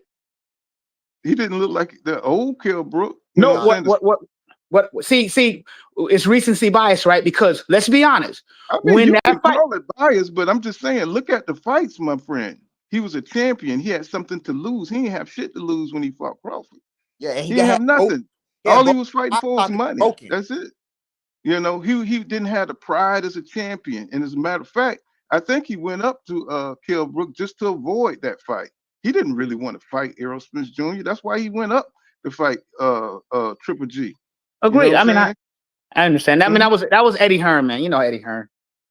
No, but Eddie I'm was just trying. saying. Eddie was Did trying you to save the look show. at Remember, There you look go. at Eubanks Exactly. look Jr. at pulled out of how that fight, look at so they how was they trying to fought save the show. Kell EJ? Brook was on the undercard. They just moved him up from the undercard to fight Triple G. Exactly. That was Eddie Hearn Exactly. Look trying to at That's save the all that how show. was. look at how everybody fought. Everybody pulled that they wanted to beat. Everybody wanted to beat EJ. They put on their best to beat What him. You What did know, Keith Thurman say when Crawford wanted to fight him at 147? What Keith Thurman say? what did he say? I don't He remember. said that he's not interested in fighting a Crawford. Who is Crawford? Who did he fight? The same Oh, talking come point. on, man. You know Keith Thurman, goddamn, he avoid every damn body. You know Okay. what I'm saying? Come Okay, on, I Keith got it. Thurman, bro. And I don't understand it. Keith Thurman fans, boy, they be pissed off knowing that this dude fight once every 3 years. I don't get it. They be all up in my damn comments with that bullshit, man. I'm like, come on, man. It's like Could Keith Thurman, he's a bad boy when he's when he's focused and he fights who he want to fight. Yeah, he's a bad boy. But when it comes to consistency and getting in the ring and fighting the top guy, he's not gonna do it. He's supposed to have fought Boots for the PBC premiere coming back. That never happened, and Boots went on the Matchroom. He's supposed to have fought Tim Zoo. You know That's what a I'm name saying? that dug boots. I'm just saying, it's like none of the fights ever materialized up under him. You see him training. One time he was doing all these videos where he was training. He's coming back. I was like, Keith, stop. You know what I'm saying? Yeah. Keith last time Thurman because Fedor about to stop him. Yeah. Man, if that fight even arrived, you know what I'm saying? Right. If he don't get hurt in camp. Right. You know what I'm saying? It's like I'll believe it when I see it, but I love Keith Thurman's skills. You know what I'm saying? I love the shit talking and all that. I think if he would have lasted, he would have been another one that made this boxing era but when he went through the gauntlet with Danny and Porter, it just kind of took it out of him, you know what I'm saying, when he fought those guys, That was some of the best, that was one of the best eras of boxing when Keith Thurman was added to it. And he just kind of lost his he just lost it, man. And just, I guess injuries, whatever it I is, think it's because he saying? got married and was riding on them elephants. Mm-mm. Yeah, he got hurt real bad in that Danny I think Garcia once he fight, got man. married, it kind of dwindled. He kind of What it lost is his about fire a that, little bit. what it is about the women, man. Once they start, finding them women, man, it's like Errol Spence Jr. He found his little Instagram model chick, and it's like he went down. It's like, boy, stay away from the women, boy. God damn. Don't say that, because that video you had of Steve Nelson and Terence was hilarious. I was crying so hard with that short you made. I was like, I saw the damn picture, and I said, why is he looking at Crawford down like that? I was like, they just caught him in the awkward moment or something, man. That shit looked crazy to me. I was just like, oh my God, Spence did not Crawford. fight to his full capabilities in that fight. I keep telling people that he didn't. Something was up with Spence that night. It was. I think he waited at welterweight way too long. When did you determine that something looked off with Spence? What round? No, the interview he did before he got in the ring. But let me tell you this. Spence has been known all along that he was just he was done with 147. That's why he was trying to get Crawford to accept the fight at 154. But Crawford knew what time it was. And even back when they faced each other, he said, they're going to say you were weight trained when I fought you. Yeah, because the man been at the goddamn 147 for what, 10 years?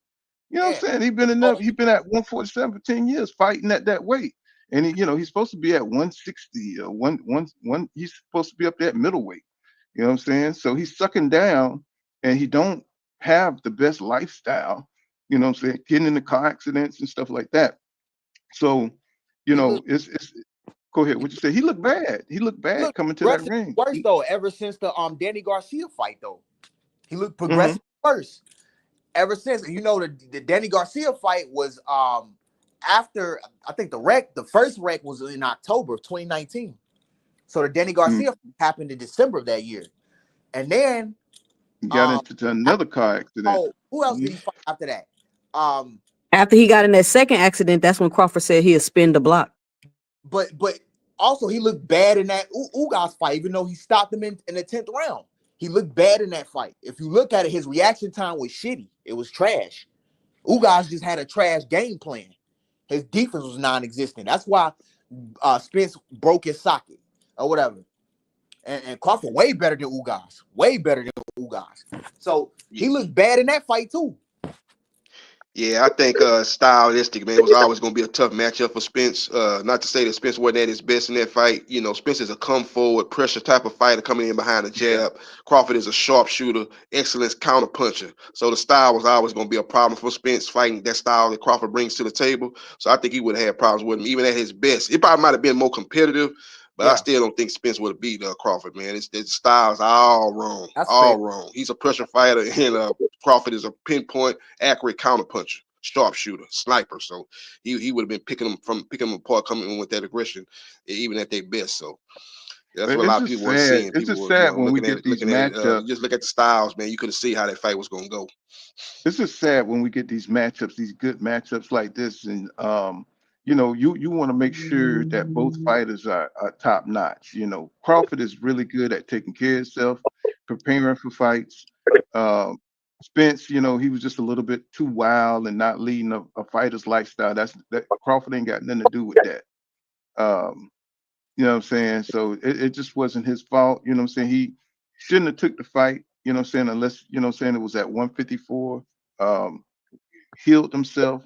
And, you know, it was all on Spence, you know what I'm saying? You know, he knew he couldn't turn down that money. So he went out there and did what he could do. And, you know, you just got to be more disciplined, you know. Hopefully he This learned. But he ain't been back. He So he obviously must. haven't learned if he's finna get in the ring with Charlo. Already? Yeah, I don't think Well, that fight's going to happen. but That's Charlo been out. capping. That fight not happening. But Charlo yeah, capping. but Charlo been out for what? He been out for a minute too, so he haven't been doing nothing. You know what I'm saying? So it's like them Texas boys. They had Texas rocking for a while, but now shit, everybody hiding, eating barbecue. He says, Major League says, wow. I just knew someone like B Dog would be over here. Yeah, man. Everybody come to the channel, bro. He says, Crawford, the best Clint. Yeah, he waited everyone out. Yeah, you know, but that's smart.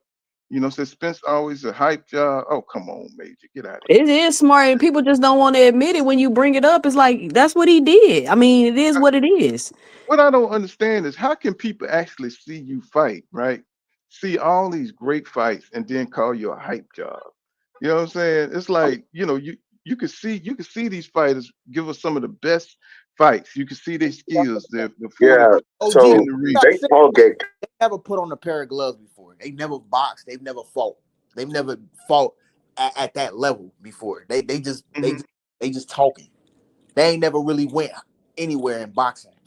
They've never I mean, been. but what was amazing about it, dog, Ty, was that, you know, the guy, he wasn't even in the best shape. He was drinking, he was doing all this shit, you know what I'm saying, and still beating these guys because, you know, that was the arrogance of Errol Spence Jr. You know, 40% of me would beat these guys, you know, and he never gave himself, you know, he just didn't have the discipline, you know what I'm saying, still drinking, still partying and all that stuff. You know, Roy Jones did the same thing. You know, I wonder what Roy Jones or both of them would have looked like if they was, you know, more disciplined. You know what I'm saying? I think we would have saw some really great things in the ring from them guys if they wasn't smoking and all this other shit. I don't know if Errol was smoking, but I know he was drinking. So I think it affected his I mean, career. that living a fighter's lifestyle thing is rare. You know what I'm saying? That's why I don't know why they like bring it up like that's what everybody do. Like everybody, them living the fighter's lifestyle is a rarity in the sport. Like them fighters is drinking, smoking. The Canelo got a whole liquor company. Nobody ever bring up Canelo drinking. 2 cents. We believe in that cliche that Crawford don't drink and all that. It's some people in Omaha that was on one of these panels that confirmed, you know, that Crawford does that. You know, like he don't drink heavy, but like he's an occasional drinker. Like he might enjoy him a little, you know, a good little, you know, drink here and there or whatever. Like it ain't like he don't drink at all. You know what I'm saying? Or he don't go to I mean, I ain't really even worried about that. I mean, if he perfect, that's fine. He don't drink, he don't smoke. He a family man. I mean, he got 2 families. He But a I'm real telling family you, man. that's probably not true that he don't drink at all. Like he probably drink and whatever, just not as heavy as Spence was. You know what I'm saying? Spence Well, drink. I think Floyd Mayweather had the blueprint. You know what I'm saying? Stay in the gym. You know what I'm saying? Stay close to your craft. You know, Floyd would go to nightclubs and act, you know what I'm saying, and act like he was partying and drinking. He wasn't drinking shit, drinking water. You know what I'm saying? Throw up money and then he'll jog home. That's how dedicated he was. So he knew the blueprint was to keep yourself healthy. You know what I'm saying? Stay active, stay fit. You know what I'm saying? That's the key, you know what I'm saying, to dominating in the sport. And nobody did it better than Floyd and looked like Crawford. Looked like he's got the same kind of you know, the same kind of discipline, you know, just to stay, you know, keeping your body, you know, in tune, you know, staying in the gym. You know what I'm saying? That's the key right there, man. These guys get unfocused and you know they get that money and you know they start getting the women and you know we saw Tyson, we saw it happen to some of the best fighters. You know they lose focus. You know when Tyson was locked in, he was a bad mother. You know what I'm saying? But then you know he just started you know leading that outside. Your lifestyle outside will destroy your boxing career. Yep. And we see that with a lot of these fighters, and it's a lot. It's a lot of discipline that you got to have to stay on top. You know, like Marvin Hagler said, you know, it's hard to run a mile when you I believe sleeping in silk so sheets. because he Yeah, real like that dude is a monk. Bozy, you know, he raised like a monk or like a Shaolin warrior or something. Like Boost, all he do is spend time in the gym. yeah, Outside but he's still young. We don't know what you fun know. He's still arcade, young. he'll go have his Hmm. little fun at the arcade, you know, or hoop with the guys. But most of the time he in the gym. He a gym rat. Oh he's great. One, you know, him and Shakur, they both, you know, probably the greatest. You talking about gym fighters? They probably the greatest gym fighters ever, and they're great fighters professionally. But they, you know, in the gym, man, they second to none. But Boots, like I said, he's a great fighter. I like to see what he does against Lima.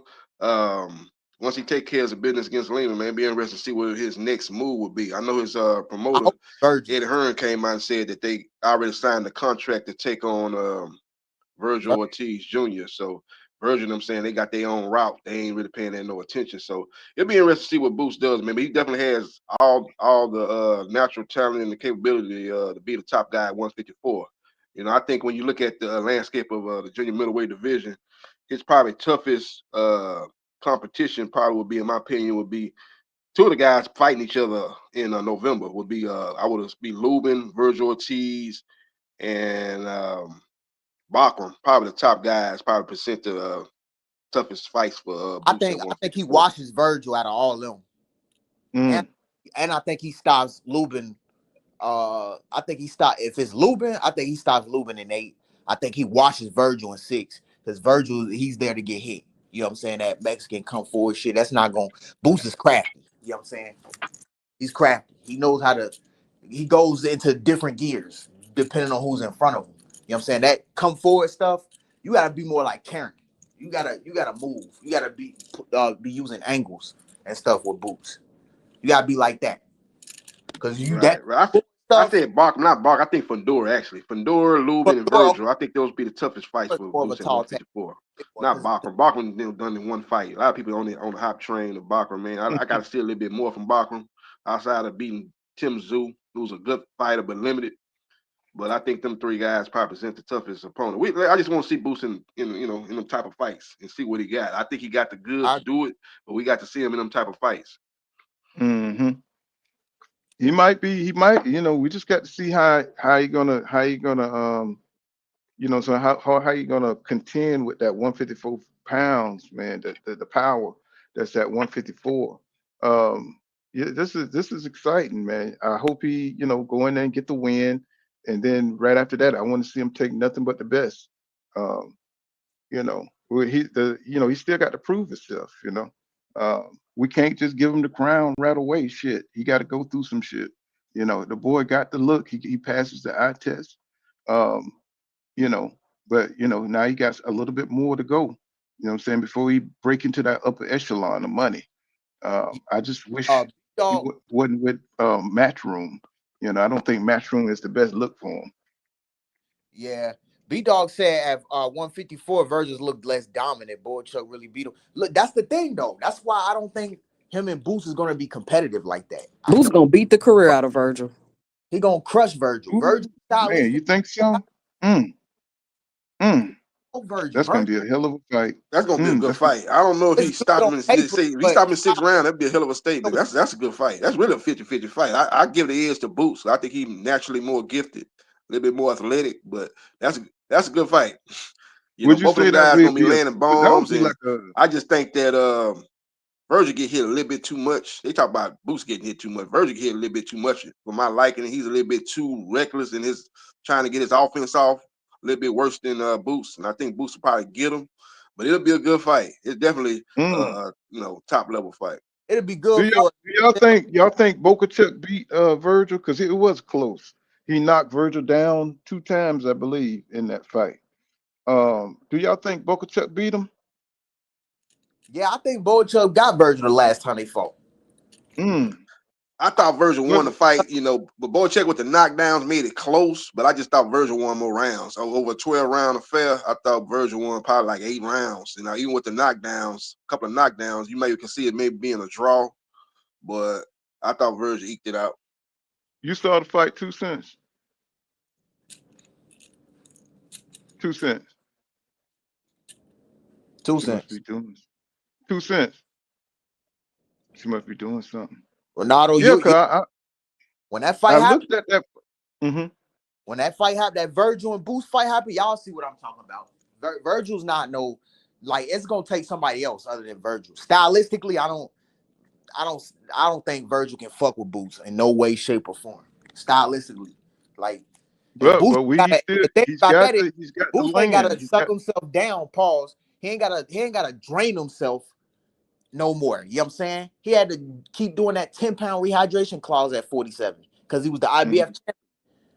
You know what I'm Yeah, saying? yeah, IBF, But yeah. he ain't got to do that no more. He gonna smoke Virgil.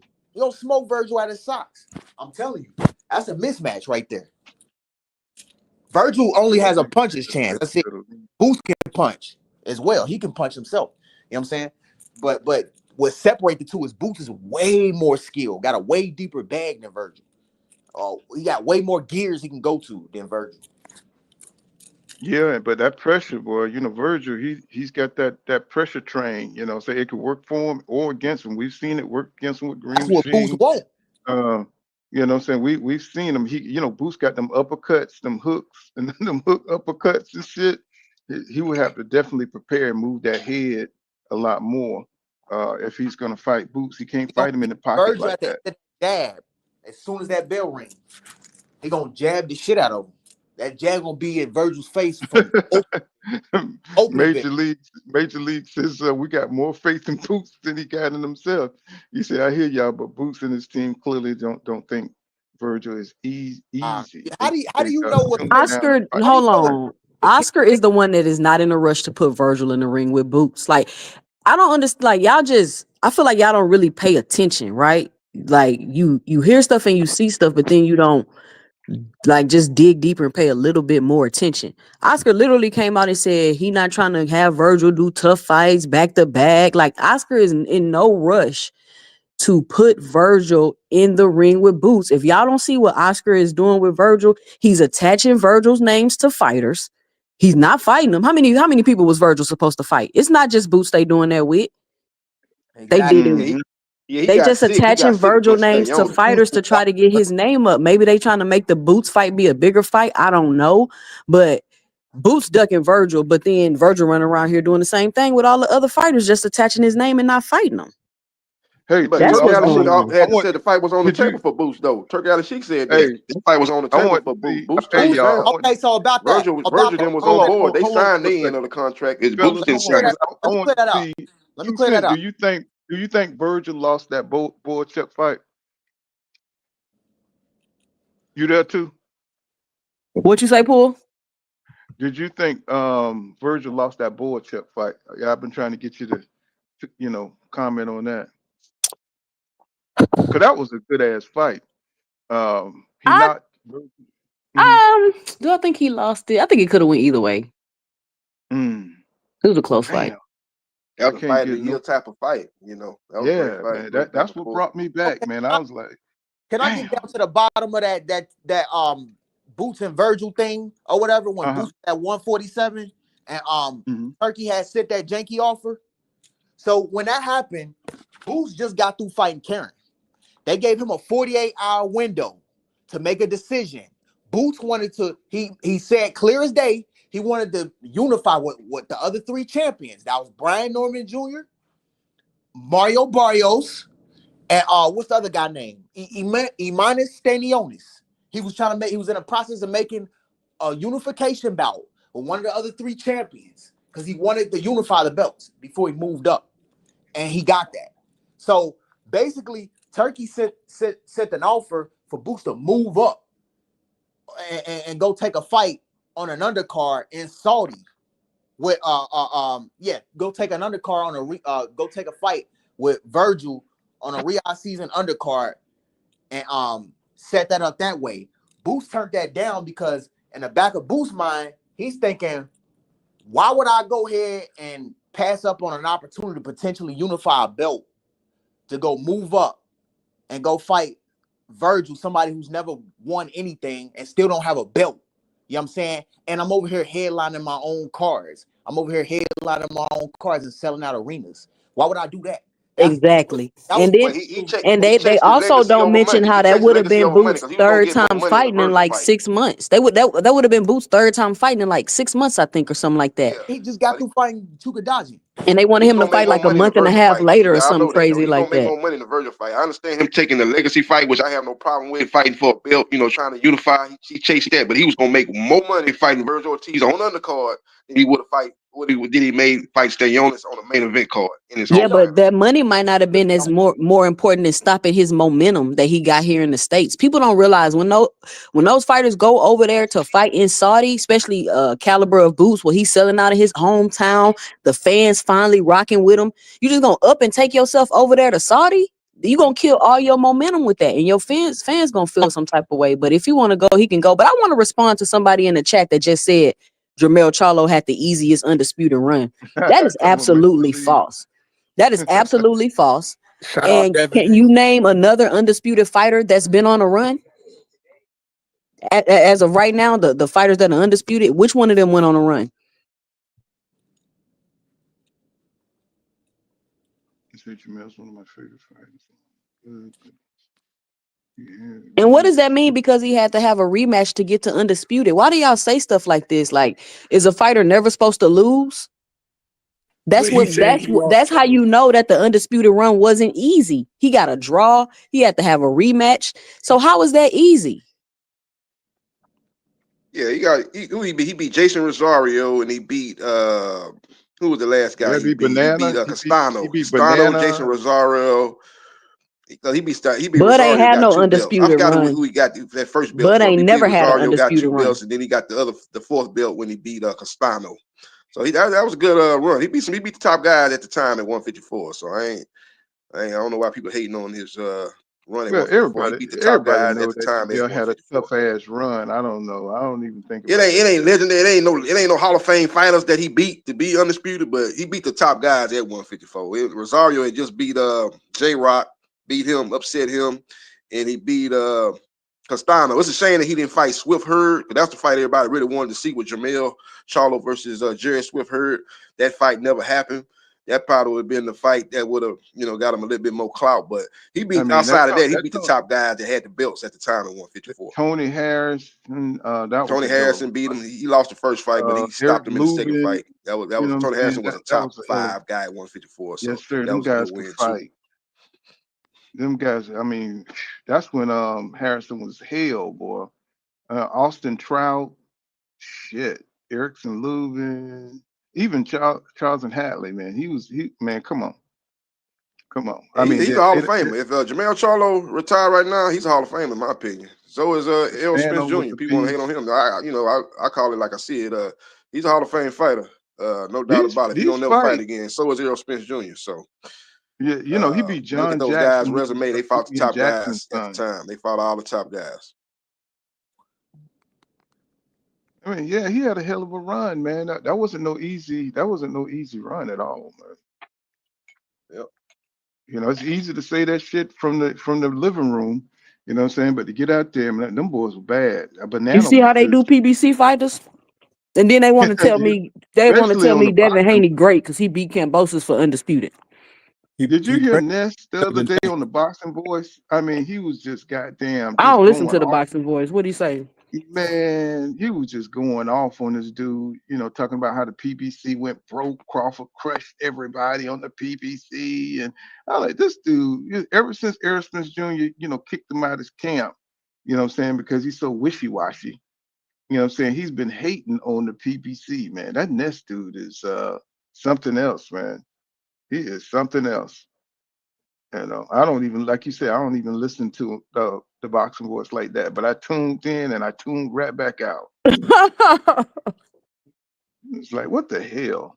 He says, Melt sent Castaway. Yeah, I haven't seen Castano fucking fight since that. Jamel knocked his Fight. brains loose.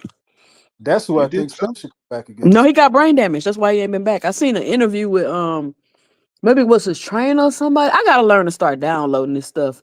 But they was asking about Castano and they was basically saying like he had some brain trauma issues, which is why he haven't been back. Yeah, that was a brutal knockout when Jamel stopped him. That punch that stopped him, that was brutal. Castano was a tough, sturdy guy. For him to stop him like that with that shot, yeah, he ain't came back since. That was a debilitating shot. So that was a bad great boy too, win by Jamel. Bro, Especially if after you that don't first know fight, which how I thought he Bud is lost. 2-time undisputed without an undisputed run, the level of conversation we have, and I don't think you can understand it. Facts, Tusa. Yeah, he a little off. We're not saying he had the hardest. I think he said, he's saying he had the hardest run. We ain't saying he had the hardest run ever, but that was a good run. He fought the top guys at 154. That's what we're saying. I'm talking about the hardest run out of y'all favorite have no fighters, control out over of Devin Israel. Haney, out of Terence Crawford. Y'all, I ain't talking about the Usyks, and I'm not talking about them. I'm talking about y'all favorite fighters that y'all compare these other fighters to. Jermell Charlo, out of the quote unquote black fighters, he had the undisputed run. He overcame the adversity. He lost and came back and won again, which is all the things y'all say that people say they want these fighters to do. They want them fighting for legacy. And then when you have a fighter doing that, all y'all do is criticize and criticize and criticize. I don't understand it. Yeah. That's just, it is what it is. That's how we fickle. Boxing fans are fickle when it comes to, these fighters, people have a thing against promotion companies now, you know what I'm saying? It's like, just because the PBC, it got mostly black fighters, you know what I'm saying? They feel some Bruh, kind of way. Devin didn't have an undisputed run. My bad, Paul. This guy. Yeah. How long you been watching boxing? Since last year? What did he, man? Come on, Major. Come on, stop saying shit like that. Come on, Yeah, he come on, basically beat Devin. one guy to Devin be undisputed undisputed, beat run was way Cambosis. better than Mills. Stop saying that, Major League. That's crazy. But Devin Haney does have a good resume, though. Overall, his resume is good, though. I don't know, but I mean, you but say it ain't the undisputed nothing run that. wasn't that great, but his overall resume is very good. Look at who he about to fight, But and then he's it's fighting nothing like Brian Norman, Mills' the resume. He top guy didn't at have the same 147. Now it's Bruce caliber. left, so But I would like to say Devin though Haney that got a real good resume. I would just Come like on to say now. that Devin Haney actually defended his undisputed, unlike these other guys. Usyk defended, you feel me? Canelo Devin defended. Your man Charlo, no offense, he didn't defend undisputed. You feel me? But shout out to him though. Yeah, he moved up to get his payday. And I hear you, but he didn't defend it. I hear you. I mean, I agree. He didn't defend it. But who defended it? You said Devin defended. Devin defended against Lomachenko. That was the undisputed fight. You understand? He defended Yeah, that. and you know what? Okay. I give credit where it's due. Devin, he go for the hard fights. He didn't have to fight Brian Norman if he didn't want to. Who did Devin fight on his undisputed run, Major? Can you name all the fighters that he got a belt from on the run? I mean, if I'm wrong, correct me, please. Let me know.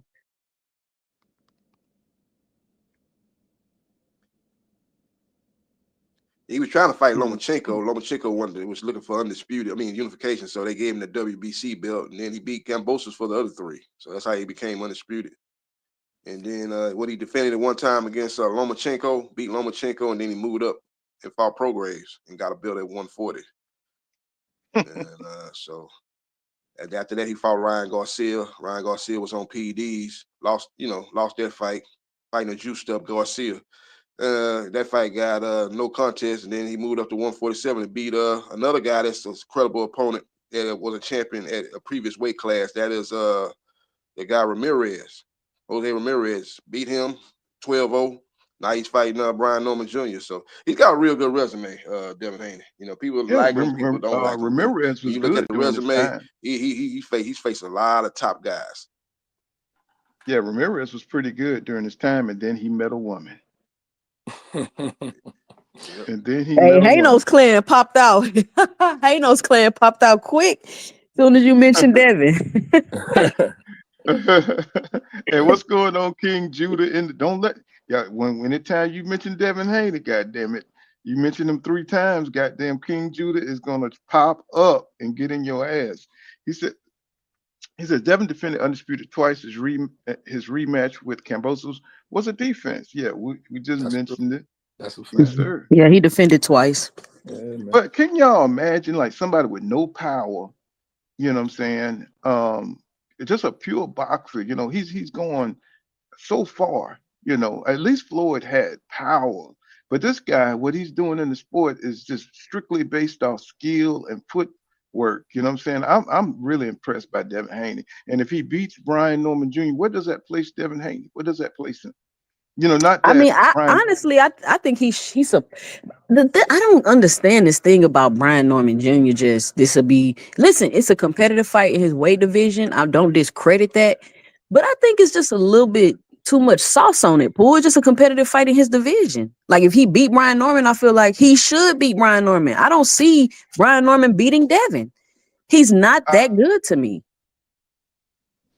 I think Brian's gonna beat him, man. Brian Norman Jr. is a good fighter, man. I think people sleeping And on Brian. if Brian He's beat got great Devin, timing, I think power it's in gonna both be on hands. Devin. He's a good underrated boxer. I think if Devin Haney wins this fight, I'm giving him a lot of credit. I'm not gonna down talk the win. I King think Judah, Brian what? Norman Jr. is Nobody undefeated lying on champion. Devin. My bad. I think You saying no, that? You I saying just Brian think ain't that the beat him. goods, but he's an undefeated champion.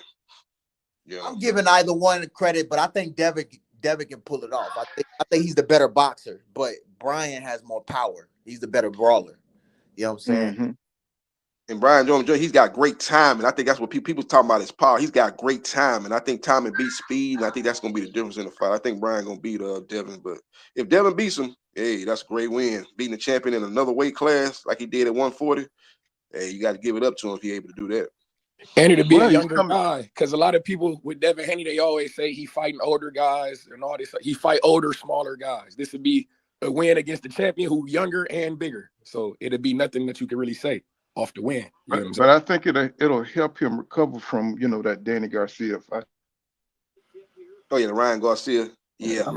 Yeah. Even though he was cheating, but like people still saying, he came in there with a bad game plan though. I was under the impression that Devin Haney shouldn't have fought that guy to begin with. I was under the impression that we didn't need to fight him to begin with. You understand? Ryan Garcia, he's that man. Listen, I don't want to rehash shit. My voice is shot and shit. Shout out to over Brian.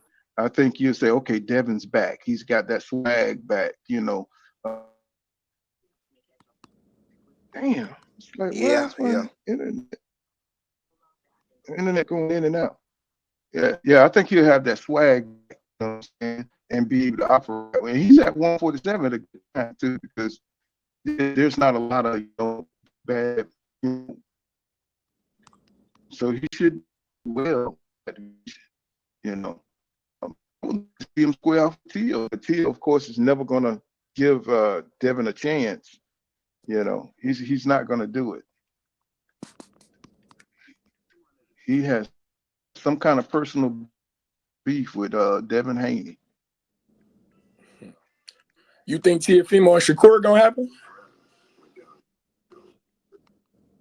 If Teofimo Lopez take that $6 million, that would have kind of boiled down to, he keep turning down fights and the money keep getting lower. He had $11 million for the Boost fight. Allegedly, Boost didn't want to fight for good reason in my opinion, because he told you what he was gonna do. Then he turned down $8 million for the Devin Haney. Now he's getting $6 million for Shakur. So his money going down. I think that's what's causing him to kind of hesitate to sign a contract. He's like, damn, my money keep getting lower every time I get another opponent. But he better take that $6 million. That's still more than he probably ever made. So he better take that, because Shakur, he's obviously one of Turki Al Sheikh's top, favorite fighters along with Canelo and Crawford. So yeah, he's gonna make the fight happen if Teofimo Lopez signs the contract. So we just have to see.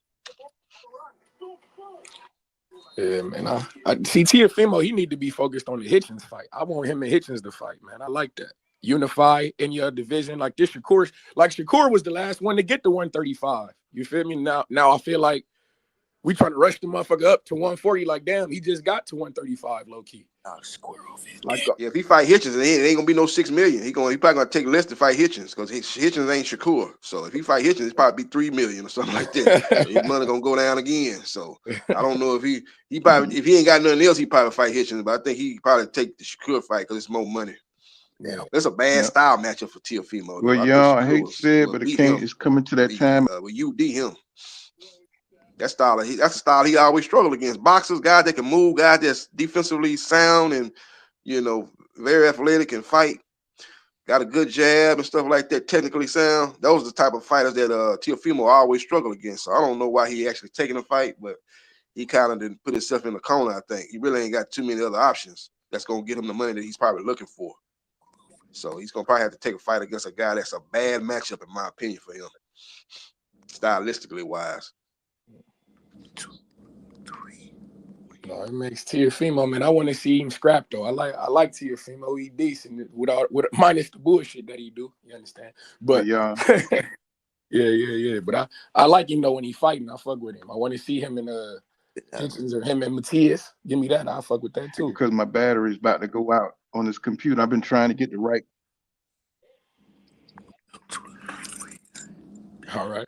We're gonna let you go then before go ahead and die then. All right, I gotta get out of the battery. All right. So I've been trying to find the right cord for this thing, but what I'm saying, I gotta get out of here for this thing. Hello? Hold on. Can anybody? Hello? We got you. Can y'all hear me? Yeah, we hear you. Yeah, I hear you. Hello? Can anybody hear me? We hear you. Am I? Let me see. Yeah, because my battery, I gotta find the right cord for this damn. Usually I have longer live streams, but yeah, I see you. Yeah, we'll be back. All right, y'all. Peace out. It was good talking boxing with y'all. I appreciate you. Yeah.